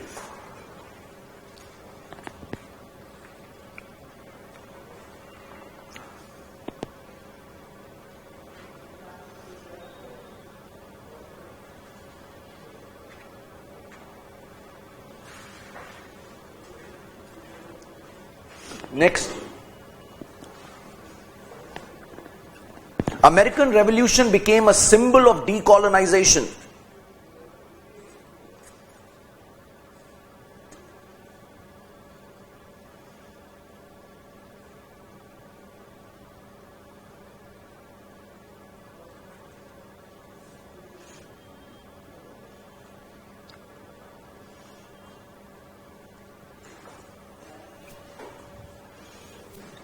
Next, American Revolution made Britain lose one colony.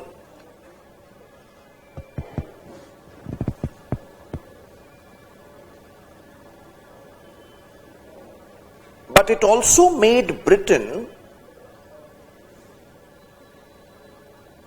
it also made Britain focus more attention on India. It also made Britain focus. सही बोल रहा हूं मैं, नहीं गलत बोल रहा हूं. Point समझ गए ना? It made Britain focus more on India. 1783 में खत्म हुआ था ना इन लोग की सब भसड़ लड़ाई झगड़ा. 1784 में, 1781 में they surrendered, and 1784 the Treaty of Paris was signed. The same year, 1784, Britishers passed the Pitt's India Act.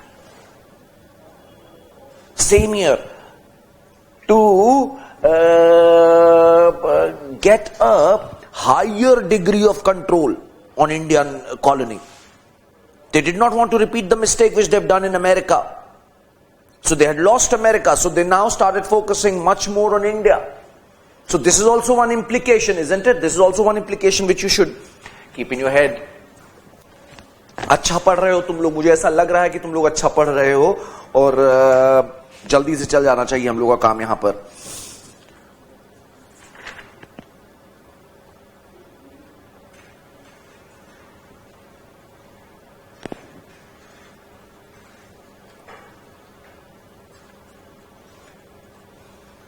एक क्वेश्चन लिख लो. American revolution deprived Great Britain. American Revolution deprived Great Britain of one empire. Deprived Britain of one empire, but laid the foundation for another.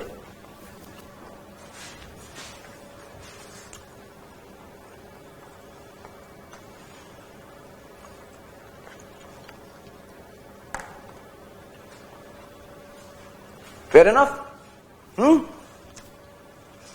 Okay.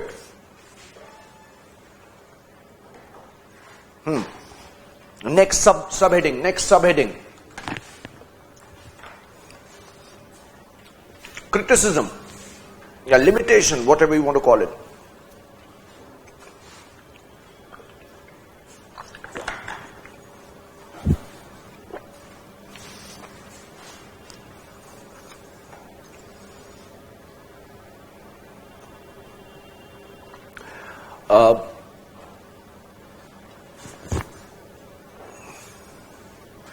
First one, it was a revolution of whites only. It was a revolution of whites only.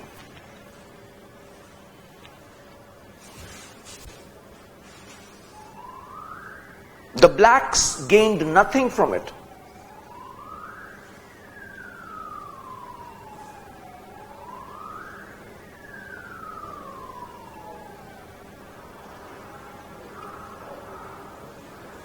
Second,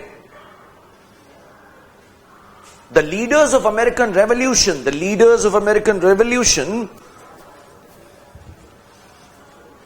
failed to abolish slavery.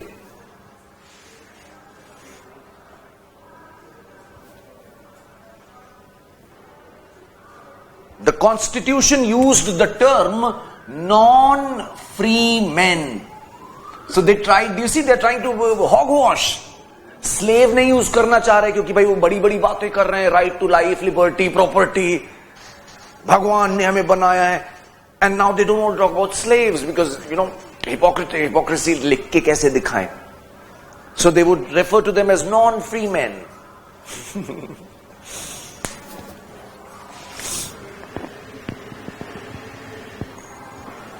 Next third point बोला कुछ क्या हमने? Second point क्या बोला बच्चे? Yeah, they failed to abolish slavery. They failed to emancipate. That's another good term that you can keep in mind. Emancipate सुना है? Emancipation means to free, to liberate. So these guys failed to emancipate the slaves. Next point. In fact bracket में लिख लो, चाहे तो bracket में लिख लो, the majority of delegates in American congress, जिसने बिल ऑफ राइट्स बनाया था, they were slave owners. Majority of members in American Congress, majority of delegates in American Congress that drafted the Constitution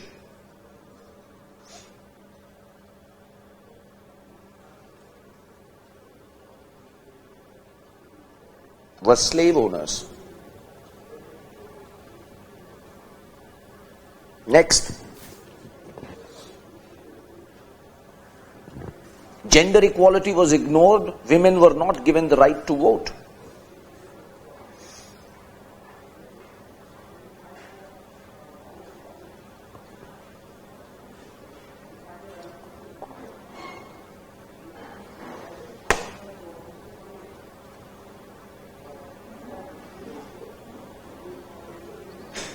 Next, the American Constitution favored the rich.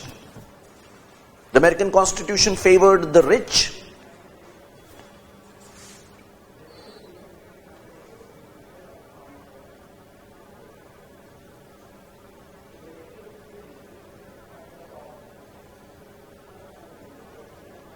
By declaring right to property as inviolable. By declaring right to property as inviolable. You get the point?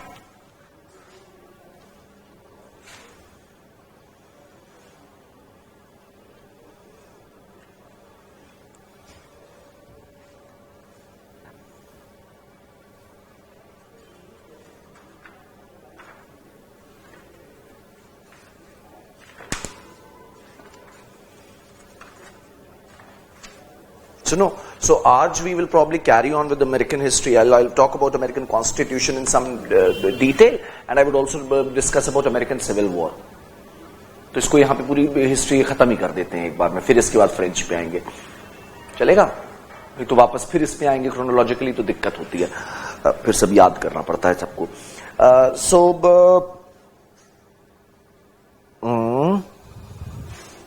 So these are some of the criticisms that you can keep in mind here. Right? In 1789 they came up, they adopted this constitution and this Bill of Rights. No, 1789 they adopted the Bill of Rights. Constitution की date क्या मैं भी बता देता हूं तुम्हें देख के, I'm not too sure about the exact year. और यहां पर क्या जान सकते हैं हम लोग? हाँ, एक कमाल की बात जानो. 13 colonies थी ना, 5 of them abolished slavery right away.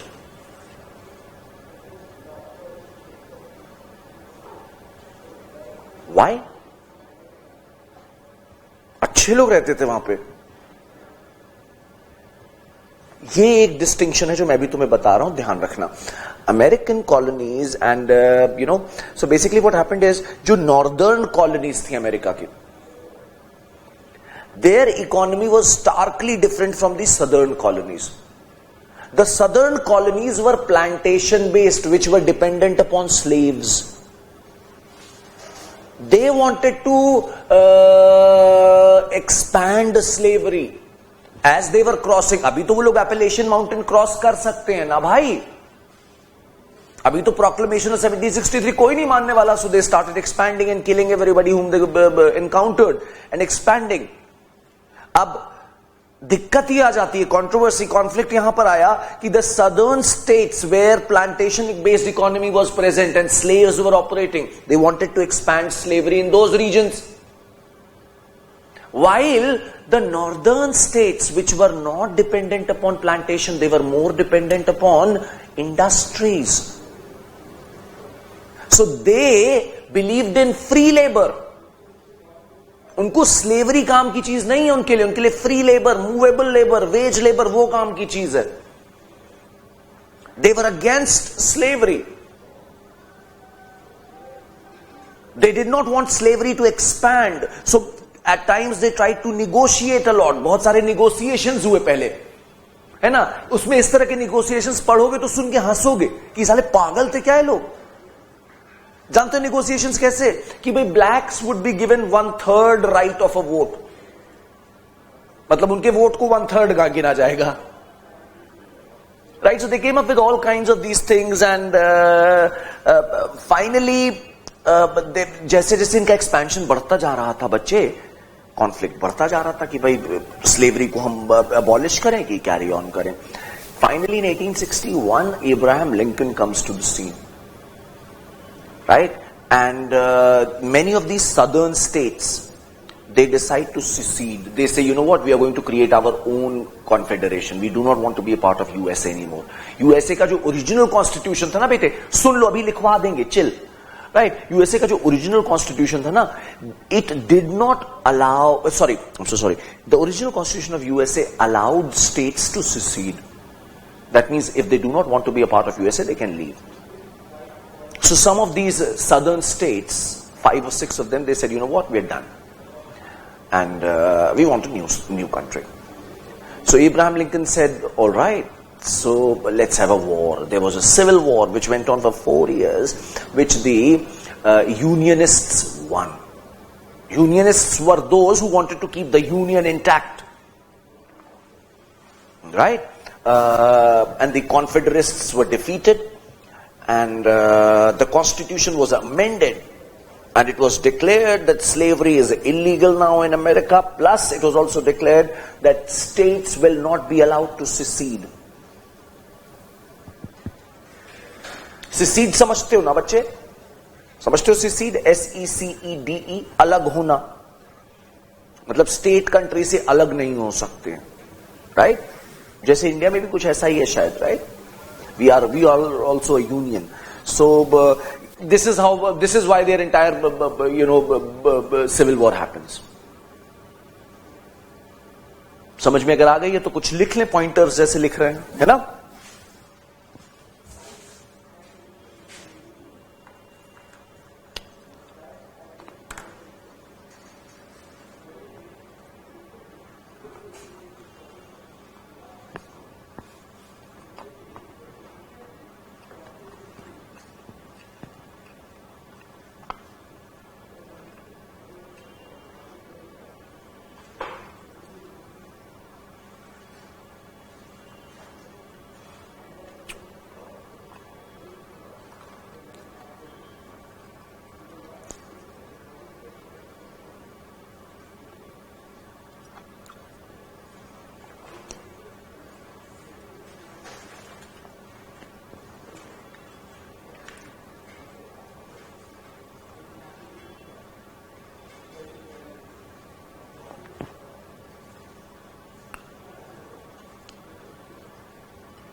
एक क्वेश्चन लिख लो जरा बच्चे, अच्छा क्वेश्चन है, इस पे I am sure you would be able to write something.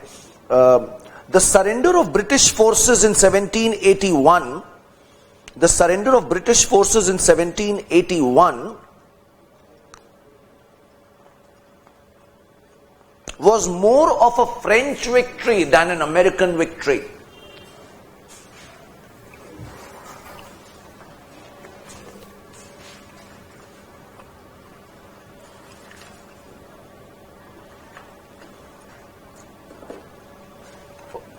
Get my point?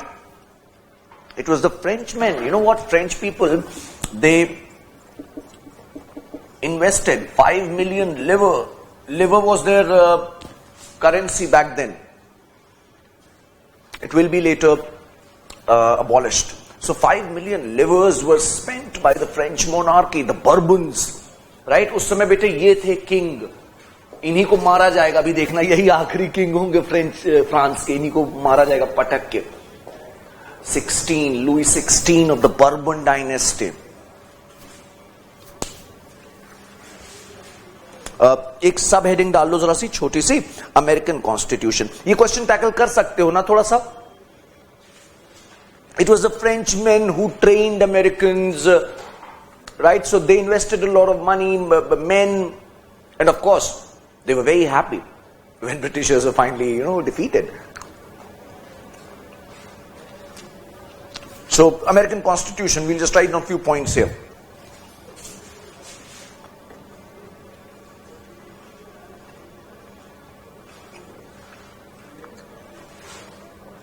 was adopted on 17th September 1787.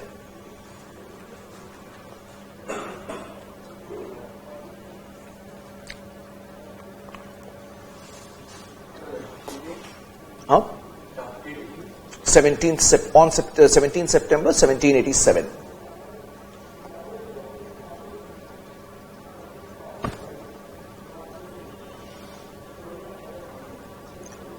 It has the provision of dual citizenship.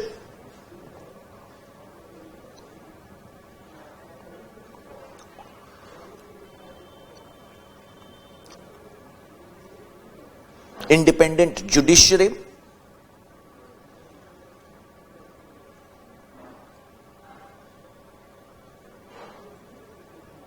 Separation of power.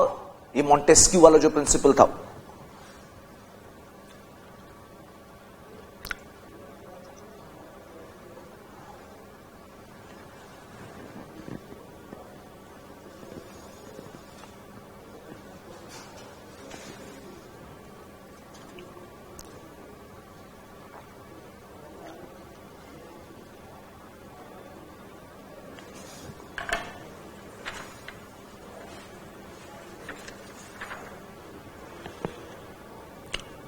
Checks and balances.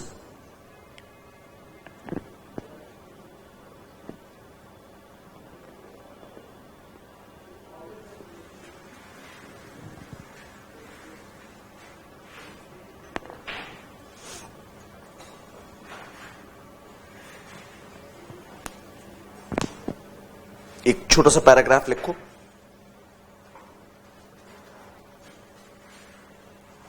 The process of the drafting of American Constitution. Repeat the question. What was the question? The last question which I just said. What was the last question? The surrender of British forces in 1781 was more of a French victory than of American. Thank you, beta. The last question was the surrender of British forces in 1781 was more of a French victory than an American victory.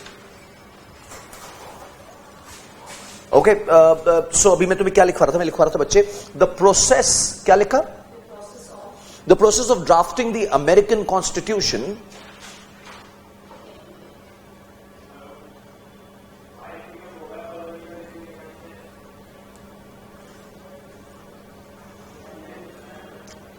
was inspired by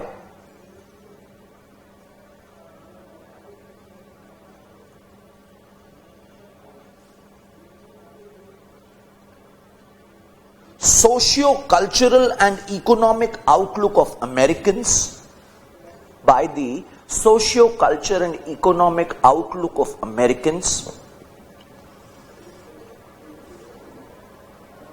comma,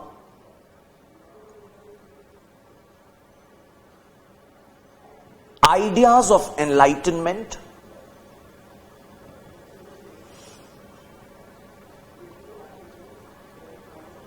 and the bitter experience gained under colonial control and the bitter experience gained under British rule.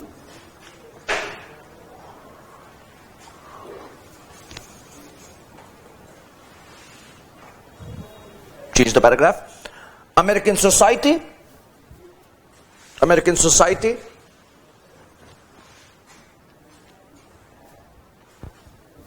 was liberal, progressive and cosmopolitan.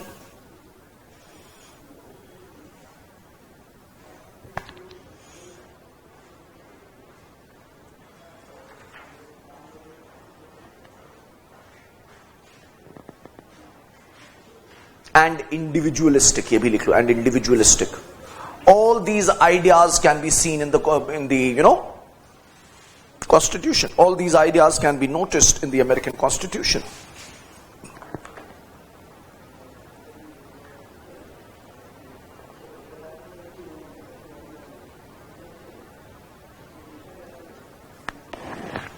The bitter experience under the Britishers, the bitter experience under the Britishers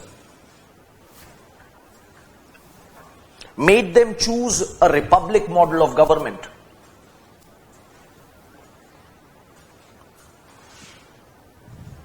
made them choose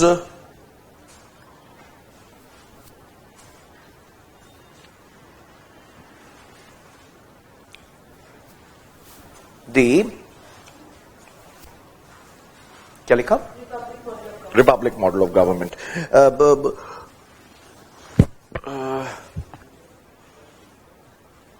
These are handwritten, photocopied notes, man. I mean, I don't know. You want them? I can if you want. Okay, maybe I'll try. But you know, देखो ये सब optional के notes. हम इसमें तुम्हें उतना ही बता रहे हैं जो काम का है तुम्हारे, तो वो लिख लो, समझ लो. क्यों? पूरा पढ़ोगे टेंशन में आ जाओगे, साले क्या क्या है, इतना कुछ क्यों पढ़ना है, मैं जानना क्यों, इतना टाइम वेस्ट होगा. ओके, सो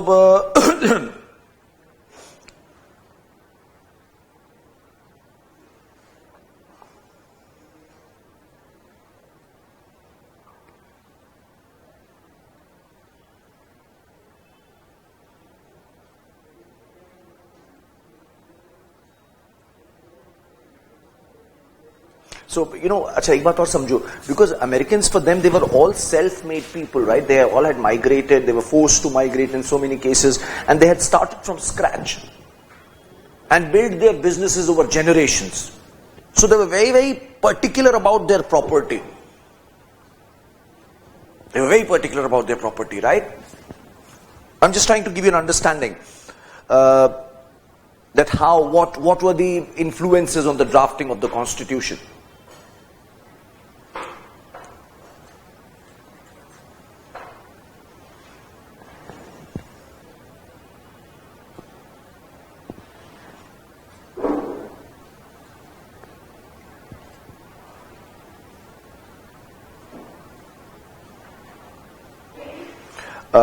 लिखो जरा सा एक फ्रेश पैराग्राफ करके लिखना. The nature and character of American Constitution, the nature and character of American Constitution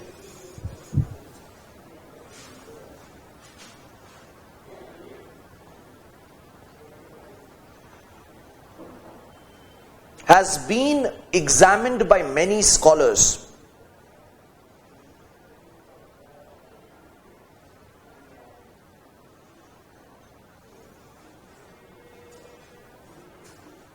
Most important of them is Charles Beard. Most important of them is Charles Beard.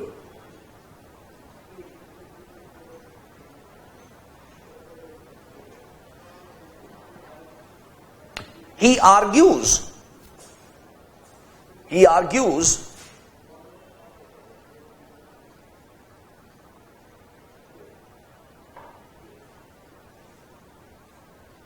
that economic dimensions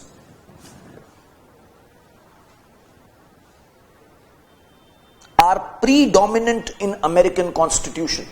Economic dimensions are predominant in American Constitution.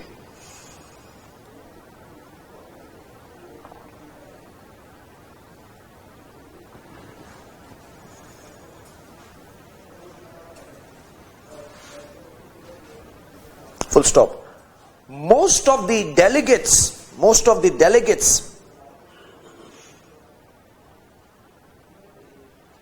came from the families of big landlords and rich merchant traders.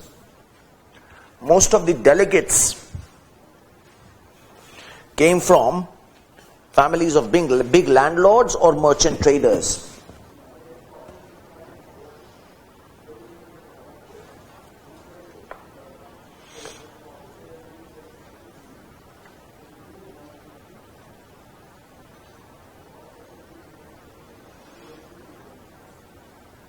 There was not a single delegate from the class of ordinary peasants and common masses. Not a single delegate from the class of ordinary Americans.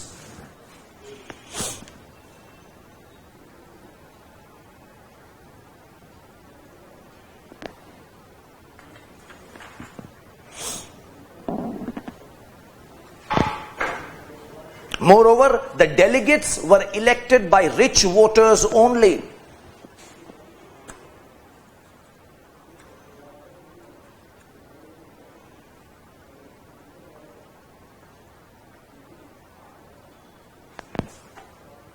He concludes, Charles Beard concludes that American Constitution is just an economic document.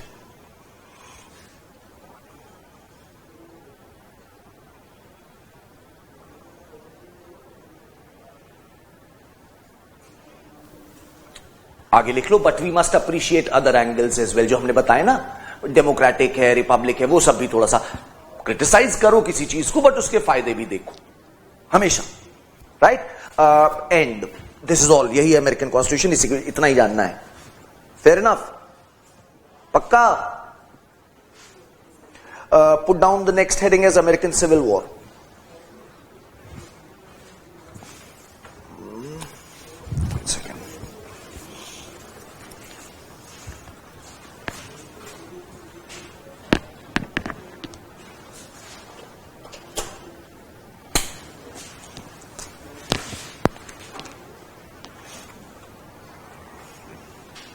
Sir, Nitin sir, map दिखा दीजिए जरा.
All right.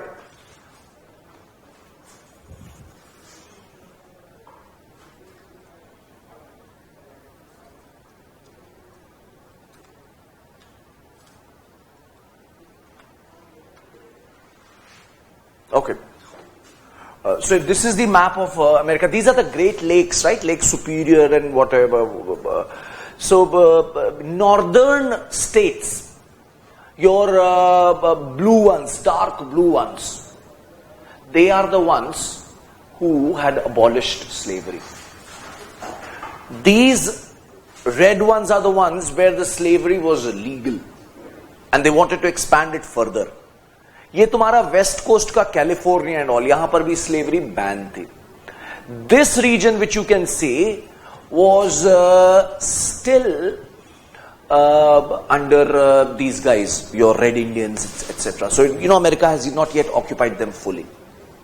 This is the map as per 1861 as it stood. अब यहां पर इन्हीं दो parties में लड़ाई हो जाएगी. ये लाइट ब्लू क्या है? लाइट ब्लू बॉर्डर स्टेट्स हैं.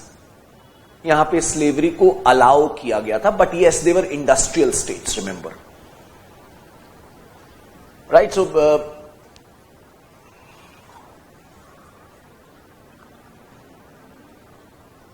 the Red Indians, right, isn't it? Red Indians, हम उन्हीं को तो बोल रहे, but who were inhabiting the west part before. These were Red Indians, the indigenous people, right?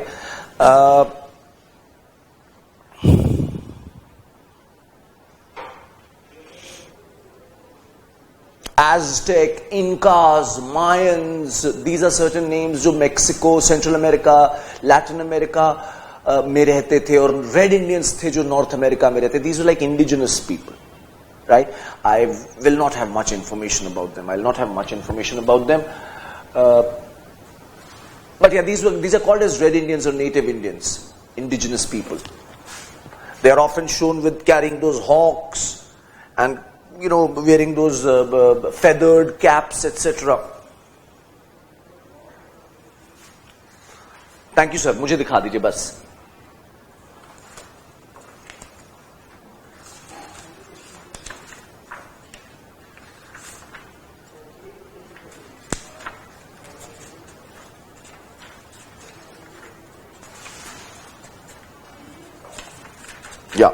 Put on the subheading is American Civil War, and let's write down some facts here. कुछ basic चीज समझ गए होगे, idea तो समझ ही गए ना क्यों लड़ाई हो रही है, बाकी तो सब ज्ञान है भी मिल जाएगा 2 मिनट में.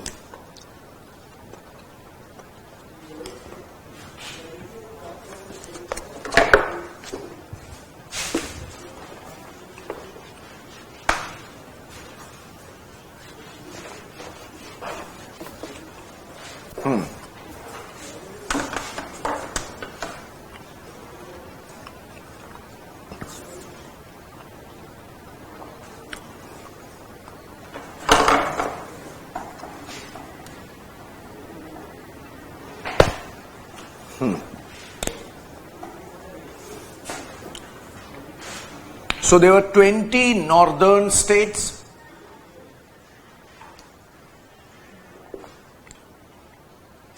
where slavery was abolished.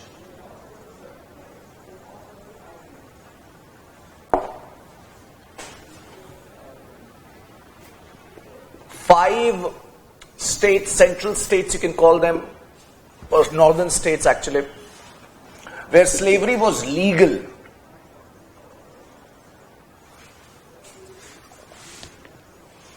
And then there were 11 states who are known as the Confederacy, Confederates, who will try and secede.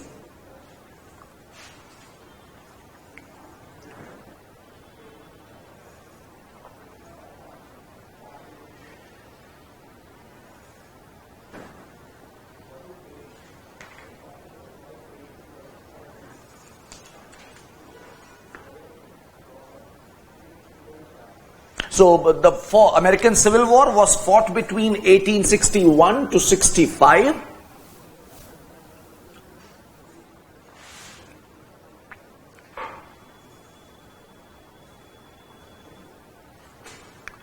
It was fought between 25 Unionists.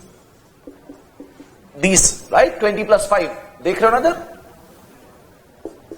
Versus 11 these guys, 11 rebel states who wanted to secede. They were southern states where which were based on plantation economy, and they were dependent upon slave labor.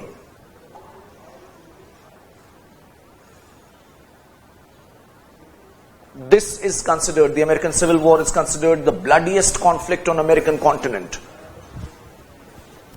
This is considered the bloodiest conflict on American continent.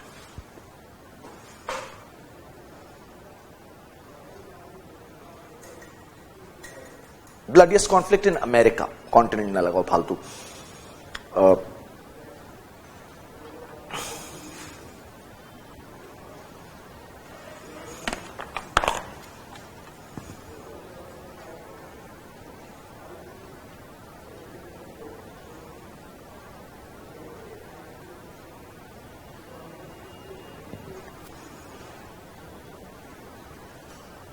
95% of slaves were in South.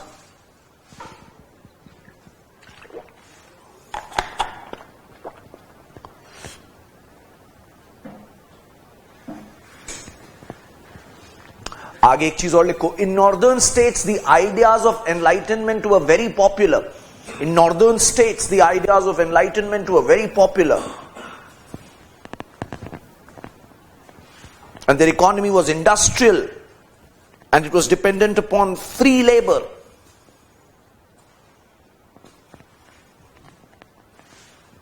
समझते चल रहे हो ना बच्चों?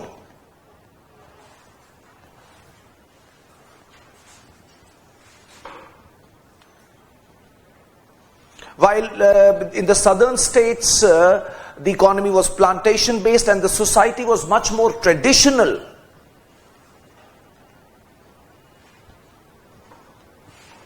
I'm saying in the southern states, हमने तुम्हें क्या बताया बेटे? नॉर्दर्न स्टेट्स में प्रोग्रेसिव थे, लिबरल थे, एनलाइटनमेंट वाले आइडियाज थे. यहां पे लोग ज्यादा ट्रेडिशनल थे. सदर्न स्टेट्स में इनकी इकोनॉमी जो थी ना, प्लांटेशन बेस्ड, स्लेवरी वाली थी. And here the outlook was much more traditional and regressive.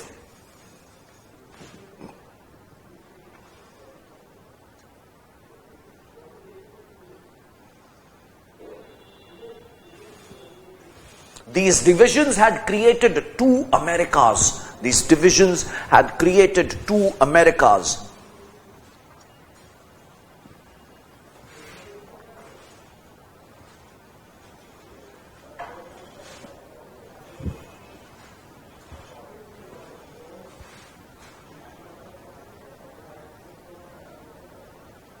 In northern states, Republicans were very popular. In northern states, the Republicans were very popular.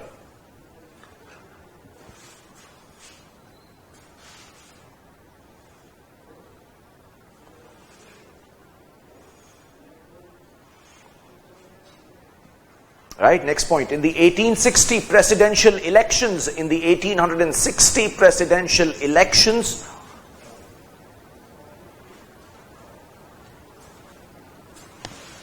Nitin sir?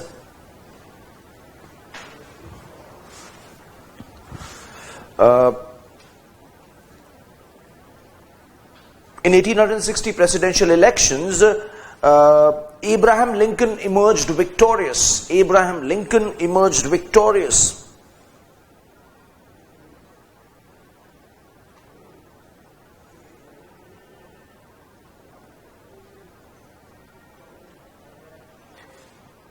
He was a supporter of abolition.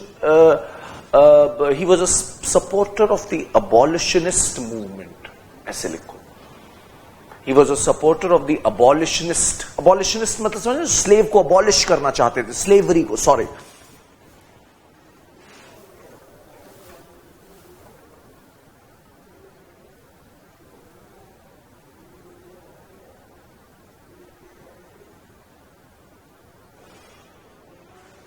He wanted to abolish slavery, right?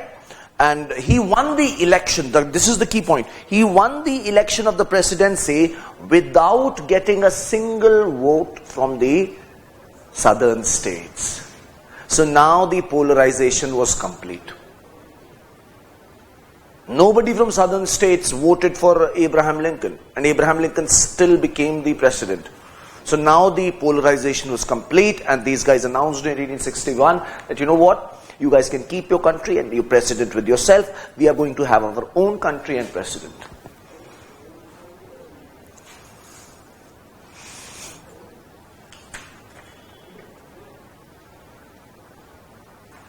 So this victory kind of, it scared the southern states.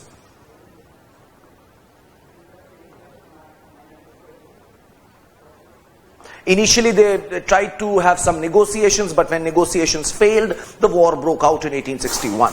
Initially, they tried to negotiate.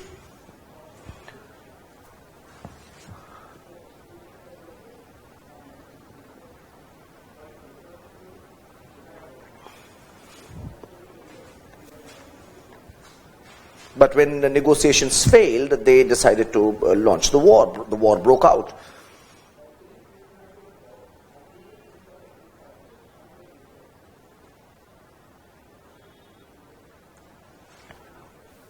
The American Constitution was vague. The American, ये भी एक point है, बस सुन लो लिख समझ जाओगे तुरंत. American Constitution was vague regarding whether the states have the right to secede or not. So southern states interpreted it as saying that yes, we have the right to secede. They said no, you do not. Right? So these were all the conflicts which were generated. So remember, this is also a good point. I did not know about it. Right? So it was vague. Right? The Constitution was vague. American Constitution was vague.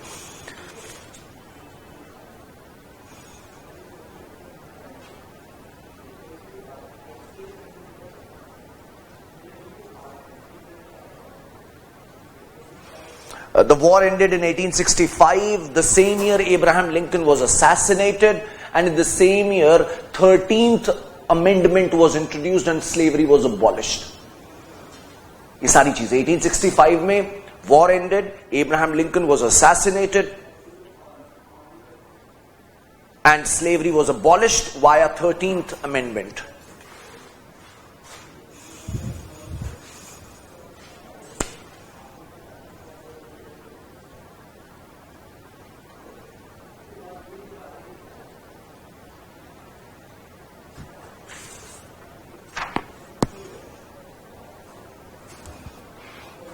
After the end of Civil War,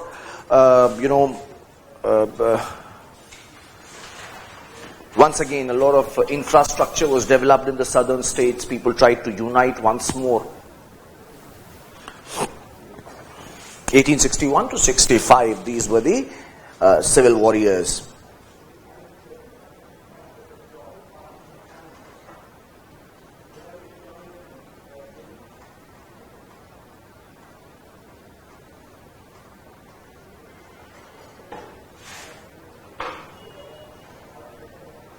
Fourteenth and 15th constitutional amendments further empowered the black population.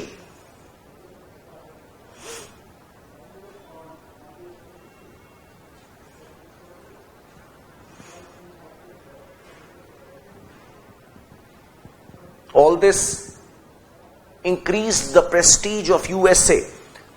All this increased the prestige of USA. And it emerged as a truly modern democracy.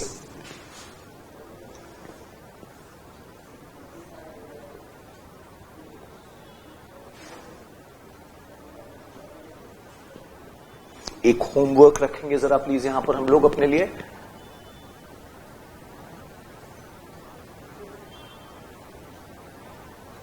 Read about Deccan riots in India. Deccan riots.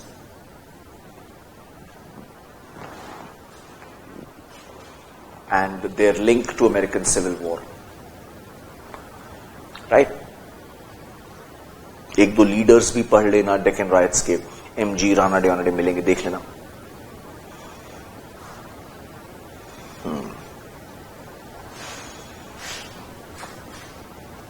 End.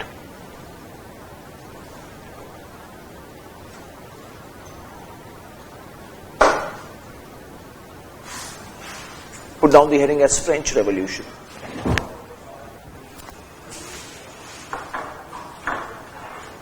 The French Revolution.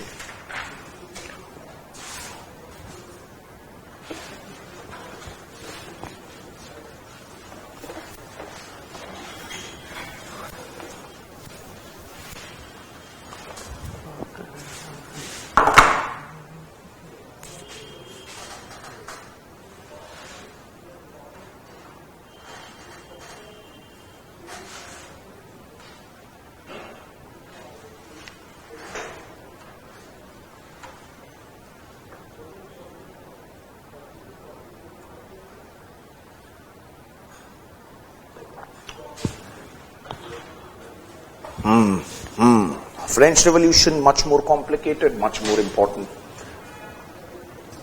क्या मौसम हो रहा है बाहर? हैं? बादल लगे क्या?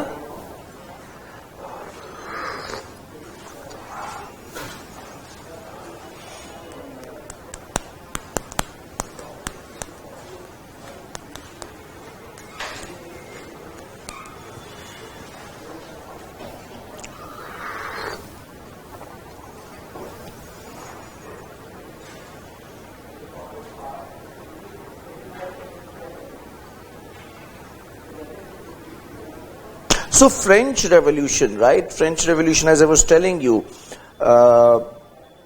Bourbons were leading, were sitting on the throne of France. They were a very strong dynasty. They were a very strong dynasty, especially Louis XIV. Right? Louis XIV was a very, very powerful emperor of France, right?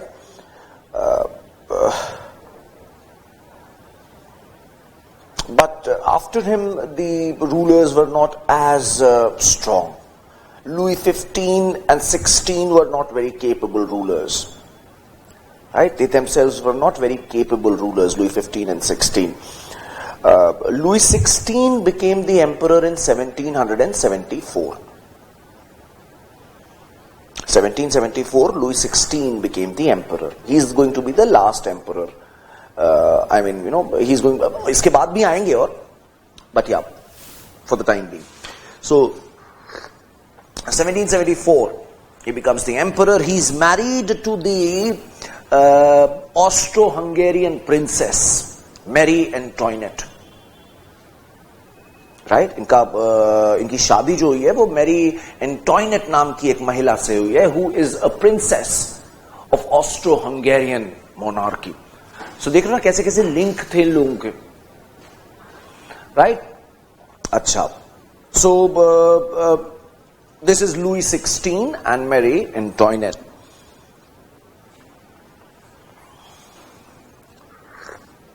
You remember 4th of July 1776 when the Declaration of Independence was made by the Americans, right?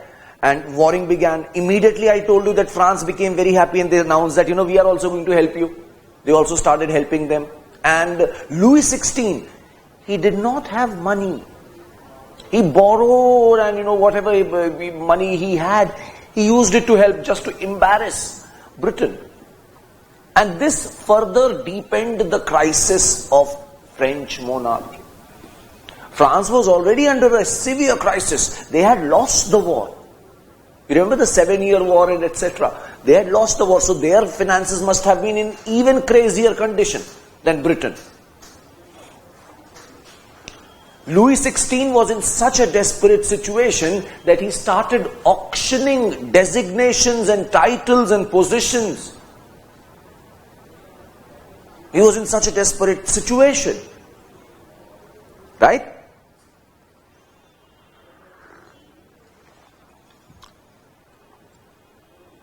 He decided that, let's put some taxes on these buggers.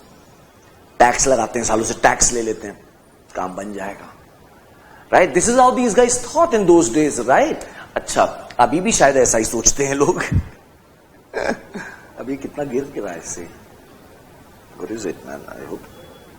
Okay, so but just to give you an information, at this point of time, the French society was divided into, 3 estates. These were like the 3 groups. First estate, this was the clergy or clergy. What is a clergy? Yeah, these are your basically church people, right? Church people, church officials. The first estate was clergy. Then you had the second estate.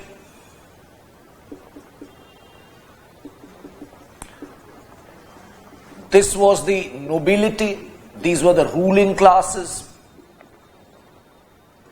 Nobility. And finally there was the third estate. This was the third estate.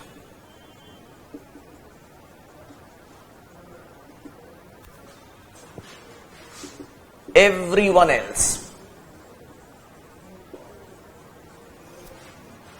These guys were less than कैसे बनाएंगे lesson? So clergy and nobility combined, they were less than 2% of population. 98%, more than 98% of population was here in the third estate. But remember one more thing, this third estate was not a one monolithic thing. इसमें भी ऐसा था, देखो, जैसे rich merchants and traders. होगा कि नहीं होगा? Lawyers, doctors, etc. ये सब दोनों को साथ में लिख सकते थे वैसे हम. फिर you had peasants, right? Then you had landless laborers plus urban poor, these kinds. This was the entire third estate. So third estate in itself was very unequal. That's the point which I'm trying to highlight.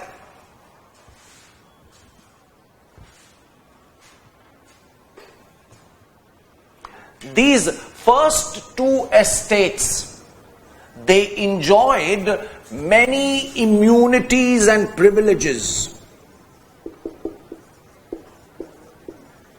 They enjoyed many immunities and privileges.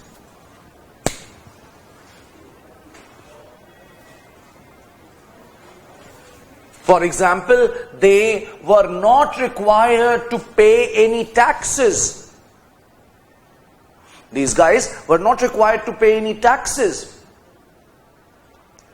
All the tax was coming from these guys, the third estate.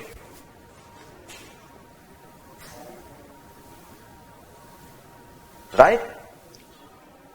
On the other hand, most of the land was controlled by these people. The point which I am trying to highlight is कि बेटे French Revolution की जो causes है ना, वो surface causes नहीं है, वो और भी बहुत गहरे गहरे causes हैं. इनकी society ऐसी थी कि revolution होने ही वाला था बस.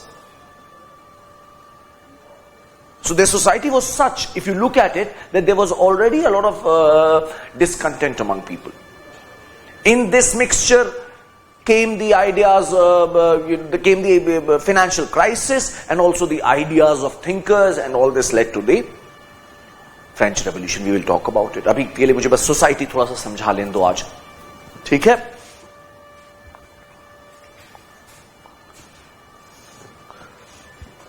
The new NCRTs are pretty good. The new NCRTs are pretty good. They're decent.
As I was telling you, the land was being controlled by the church, the nobility and the rich members of the third estate.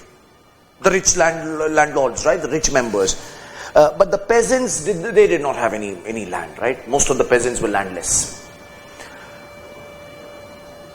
Serfdom बहुत ज़्यादा था. Serfdom.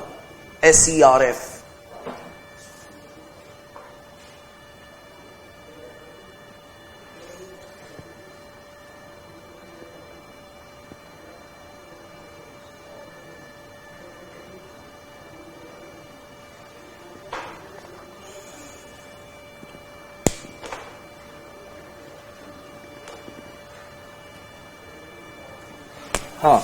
जो clergy, they also collected tax from the third estate. This tax was known as teeth.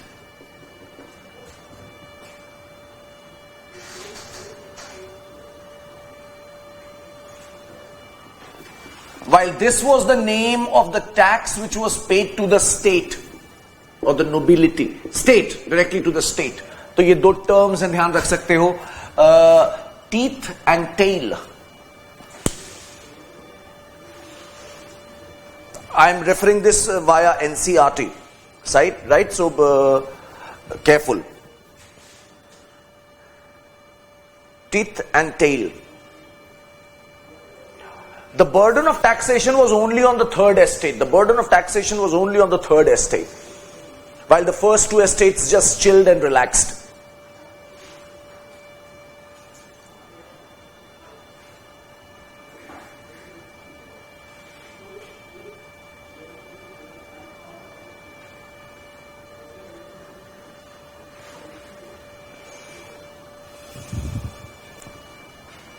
Situation was so bad that any sort of drought or famine can make a serious crisis, because people had no savings, the prices were skyrocketing, there were food shortages. Inflation was high. All kinds of these economic trouble France was facing. The price of bread was skyrocketing. Shall I repeat? Yeah, समझ में आ रहा है, ठीक है? The price any chance of a famine or a drought would leave people absolutely clueless and helpless.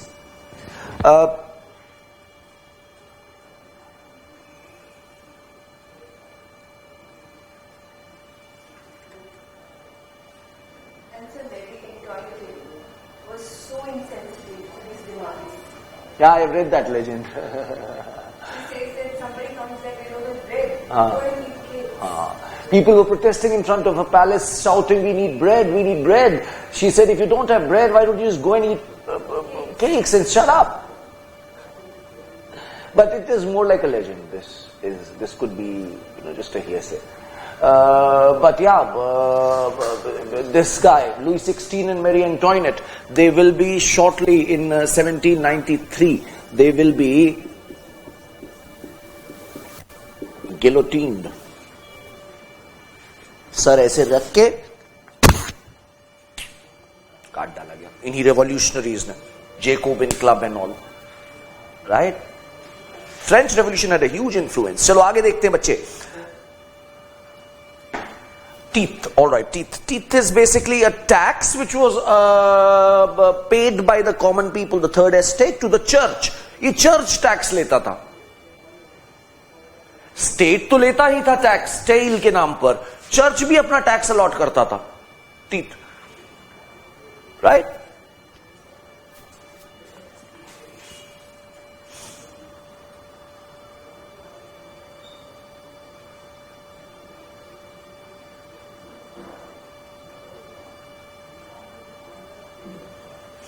लिखो जरा सा एक छोटा सा paragraph. The 18th century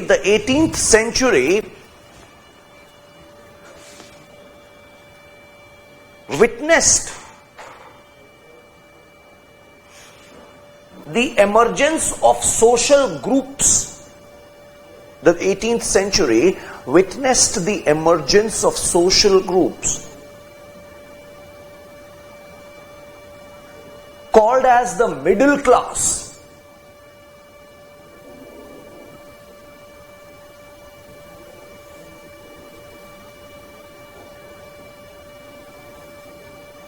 These members of middle class were educated,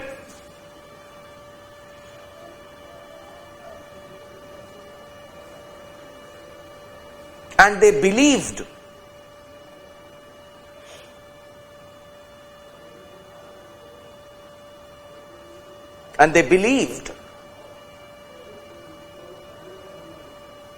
that no group in society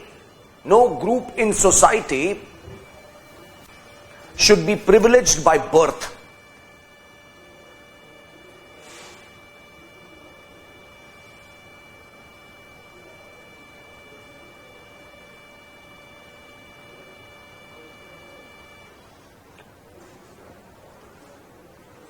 This middle class was inspired by the ideas of John Locke and Rousseau. This middle class was inspired by the ideas of John Locke and Rousseau. This middle class included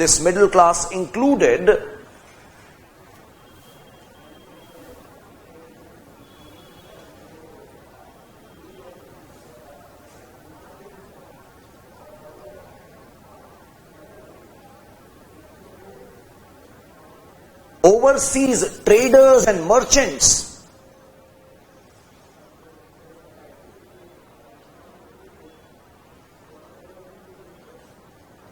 lawyers, bureaucrats, etc.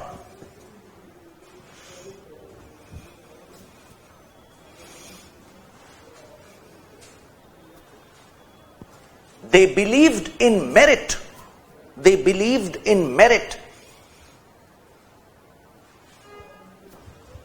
As the organizing principle of the society. They believed in merit as the organizing principle of the society.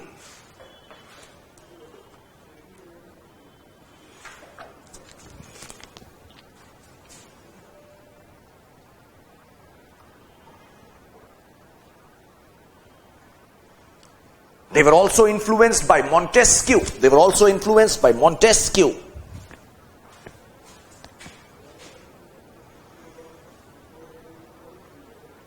And they were inspired by the revolution of USA. And they were inspired by the revolution of America.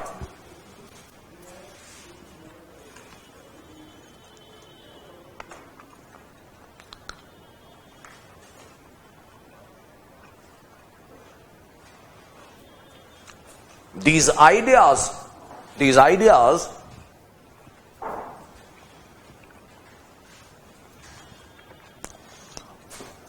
were intensely debated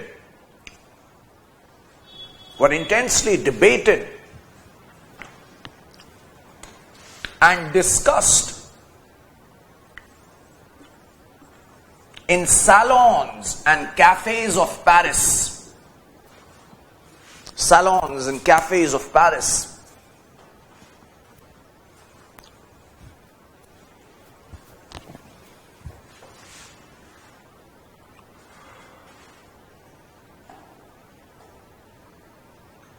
In this atmosphere, Louis XVI decided to raise taxes.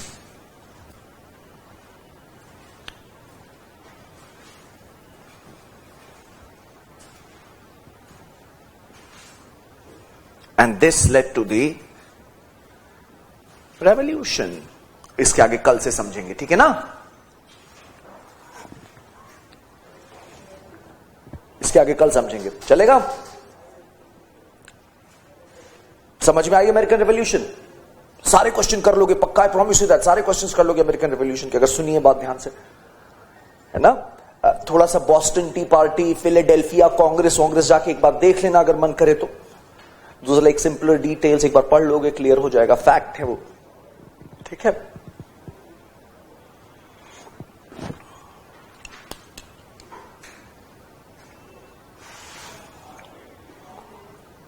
Fire away any doubts which you have and then we can call it a day.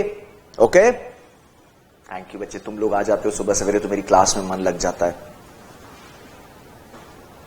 समझ में आ रहा है? पक्का बेटे?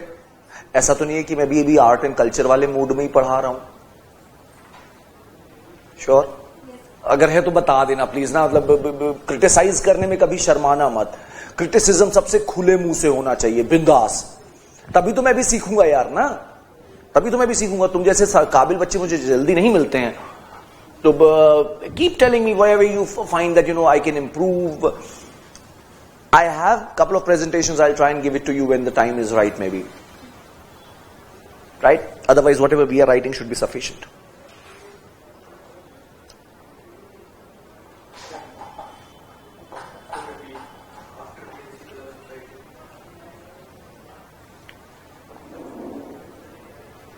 क्या लिखा? कुछ देखो, प्रिंसिपल ऑफ सोसाइटी ऐसा कुछ लिखा है. Oh yes, merit became the guiding principle in the organization of society. And उसके बाद और क्या क्या बोला? हाँ, so they believed in merit as the organizing principle of the society. This middle class was also influenced by Montesquieu and the American Revolution. These ideas of Montesquieu, Locke, Enlightenment, American Revolution, they all were intensely debated and discussed in the salons and cafes of Paris. So what I'm trying to tell you here is that the atmosphere was politically very क्या कहते हैं, active. Right? Politically, people were aware what was going on, and in this situation, Louis XVI tries to play a game, and as a result, the revolution will prosper. The revolution will blossom. Yeah. Tell me if you have any other doubts. Please punch them in right away. How many classes will be required to cover the entire syllabus? No, I think we should ask it in a different sense. We should ask it in this manner कि कितने class में हम लोग को खत्म करना है syllabus, right? I am taking up around 25 hours for history, 25 hours.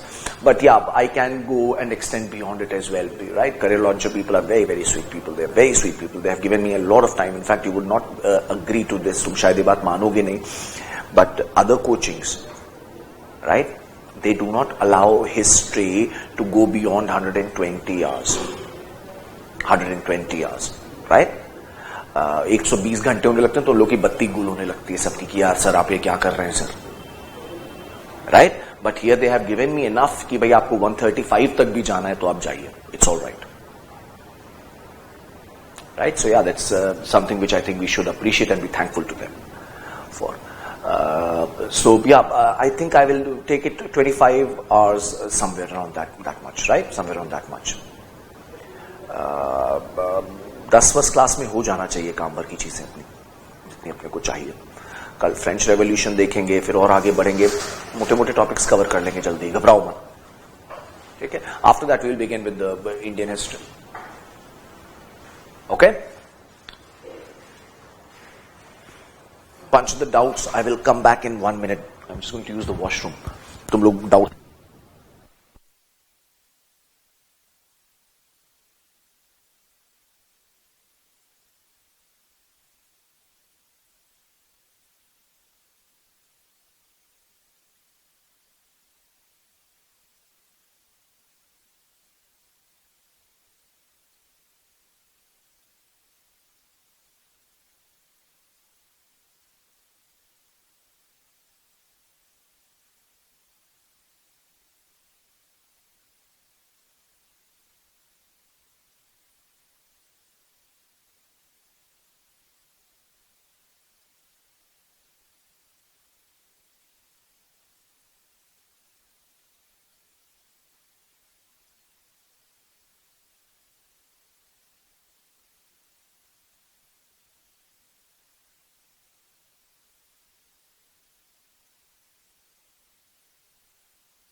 Okay.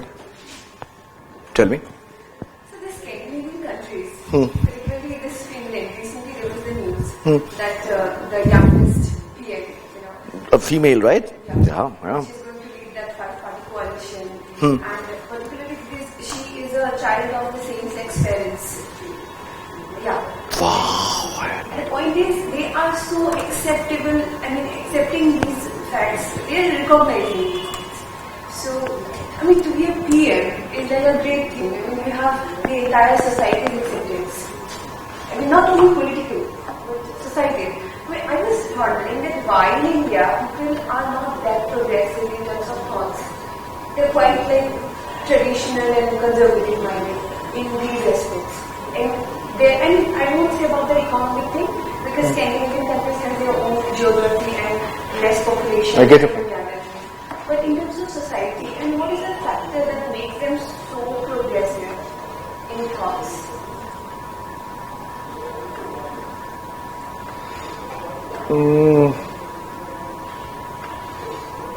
देखो एक तरीका तो देखने का ये हो सकता है कि भाई they got industrialized, so they got to enlightenment and those things happened earlier, so maybe we will also reach that stage soon.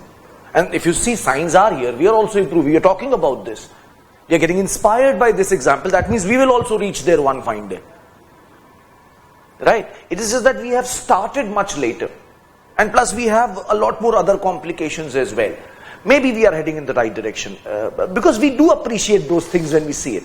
हम लोग के यहाँ अभी भी कॉन्सेप्ट ऐसा है कि हम लोग अपने लीडर को चाहते हैं कि भाई वो एकदम हमारे जैसा ना हो, right? He should not be like us. He should not be a family man. He should be like वो बस 18 घंटे काम करे, चाहे हम सारा दिन भर आलसी की तरफ पड़े रहें. उनके वहां ऐसा नहीं है. They want leaders like themselves, right?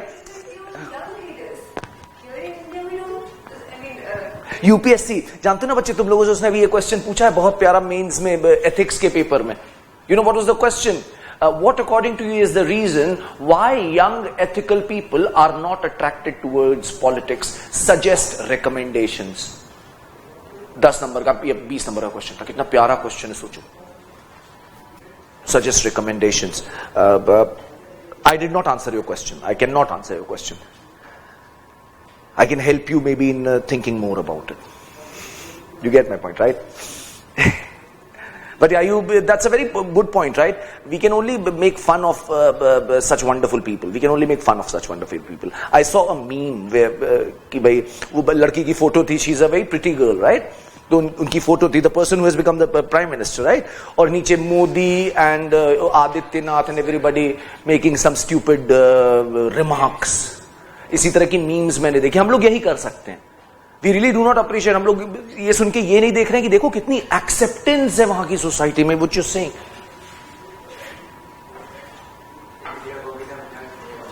हाँ, आई थिंक यू करेक्ट. या अरे जल्दी मिलेगा, परेशान क्यों? ये मरेंगे, ये भी मरेंगे, अमर थोड़ी होता है कोई यार.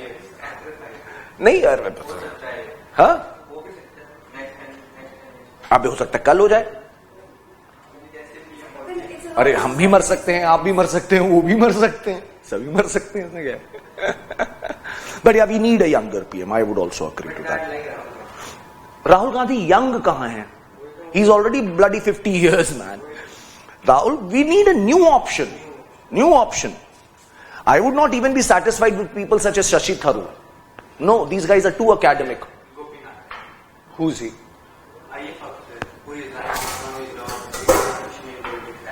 Oh. Yeah, I also believe that people who have gone from UPSC, they are the people who will take the mantle. मुझे लगता है.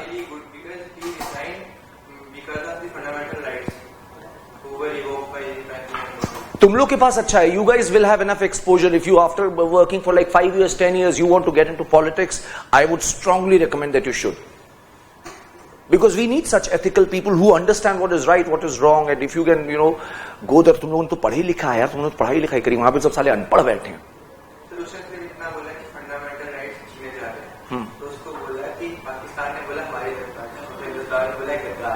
हाँ, ओहो, तो उसने छोड़ ही दिया सब कुछ. सही किया. और क्या करे यार इंसान जब आप. किसके ऊपर? क्या नाम है? Kanan Gopinathan. This kind of a thing has also happened with, I think, that fellow. What is his name? The Muslim fellow from Kashmir. उसने भी तो किया था ना, IS छोड़ के पॉलिटिकल पार्टी खोली थी. क्यों? क्योंकि वो मुस्लिम है. अरे यार ये सब कहने की बातें होती हैं, हम लोग अपने प्रेजुडिस जो है ना छोड़ने को तैयार नहीं है बेसिकली, दैट्स ऑल। क्या नाम था उस बंदे का? He was topper man. आप कह रहे हो कि उसका बैकग्राउंड खराब है?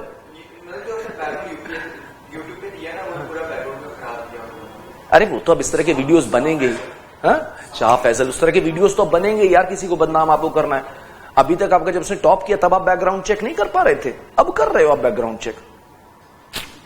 He also is, I think, a pretty interesting character. Thank you so much, Bete. Thank you so much. I hope it was a good class, right? I like teaching world history. मजा आता है पढ़ाने में, और तुम लोगों को भी अगर अच्छा लग रहा है, then I would love to carry it forward, right? हाँ? वो भी under house arrest type में कुछ चल रहा है ना? Yeah, this is sad. That is sad. This Anaj Mandi incident. I was just wondering that did you notice that there was a news that they had enough time to call back to their parents? What is Anaj Mandi incident? That it is compared to 1997 Upahar tragedy, wherein the residential building turned into illegal manufacturing units. Okay. Sprawl. And that's why there was a fire. And the border picture lagi thi and everybody died, right? 43 people died. 43, okay. Huh. And so it was compared. There were certain issues regarding the entire infrastructure and things, because a lot of electricity consumption was there, there was short circuit, there was no proper infrastructure. These things, keeping it all aside. So, there were these migrants who are like not finding proper accommodation, and because of the low rents, they used to stay there, and it's near the vicinity of their work. That's the reason why they used to put there very unhygienic, improper accommodations. Point was that got fire, and there were recurring fires even before, but no authority gave much attention to that. Okay. Because they are the marginalized section of people, voiceless people, vulnerable people. So, letting everything aside, I was thinking that there was a news when it said that they had that much time, even after the fire caught, that they had time to call the landlords. The landlords did not receive the call. Landlords had commercial interest. Okay, they had enough time again to call to their parents back in Bihar. And then in Bihar, parents received the call. They say that, there is a fire in this building and we won't survive. So, this incident you're talking about Bahar cinema or your Anaj Mandi? Very recent. ये कब हुआ है अनाज मंडी वाला incident? अभी 2 days back. कितने लोग मरे हैं? 43. And so just imagine. Delhi में जो तो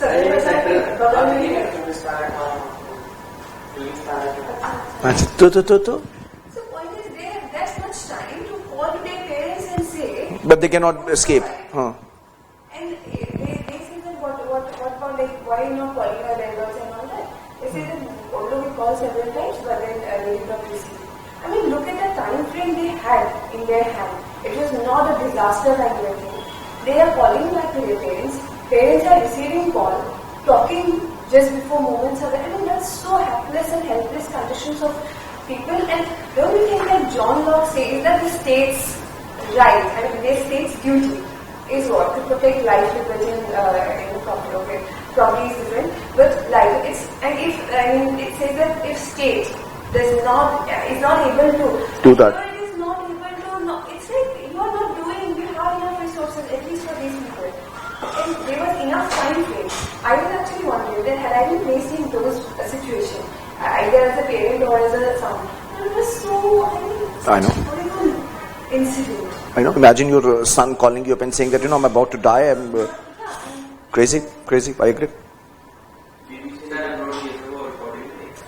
अच्छा.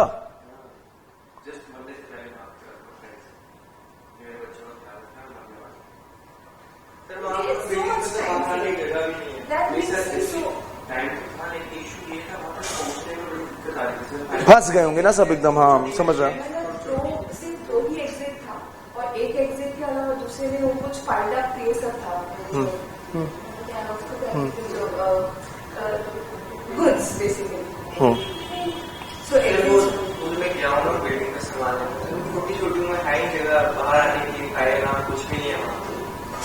मनोज तिवारी कह रहे हैं आम आदमी पार्टी के लेकर काम वो कह रहे हैं बीजेपी का काम बस वो इस बार करप्शन तो है.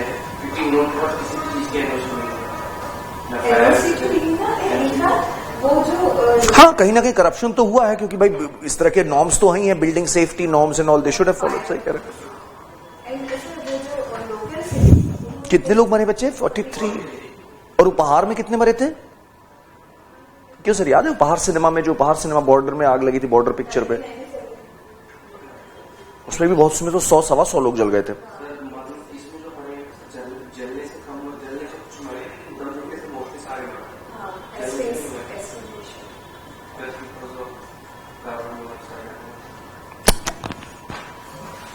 चलो यार, क्या करेगी बेटे, क्यों टेंशन लेती है? I mean come on, I mean I get your point, probably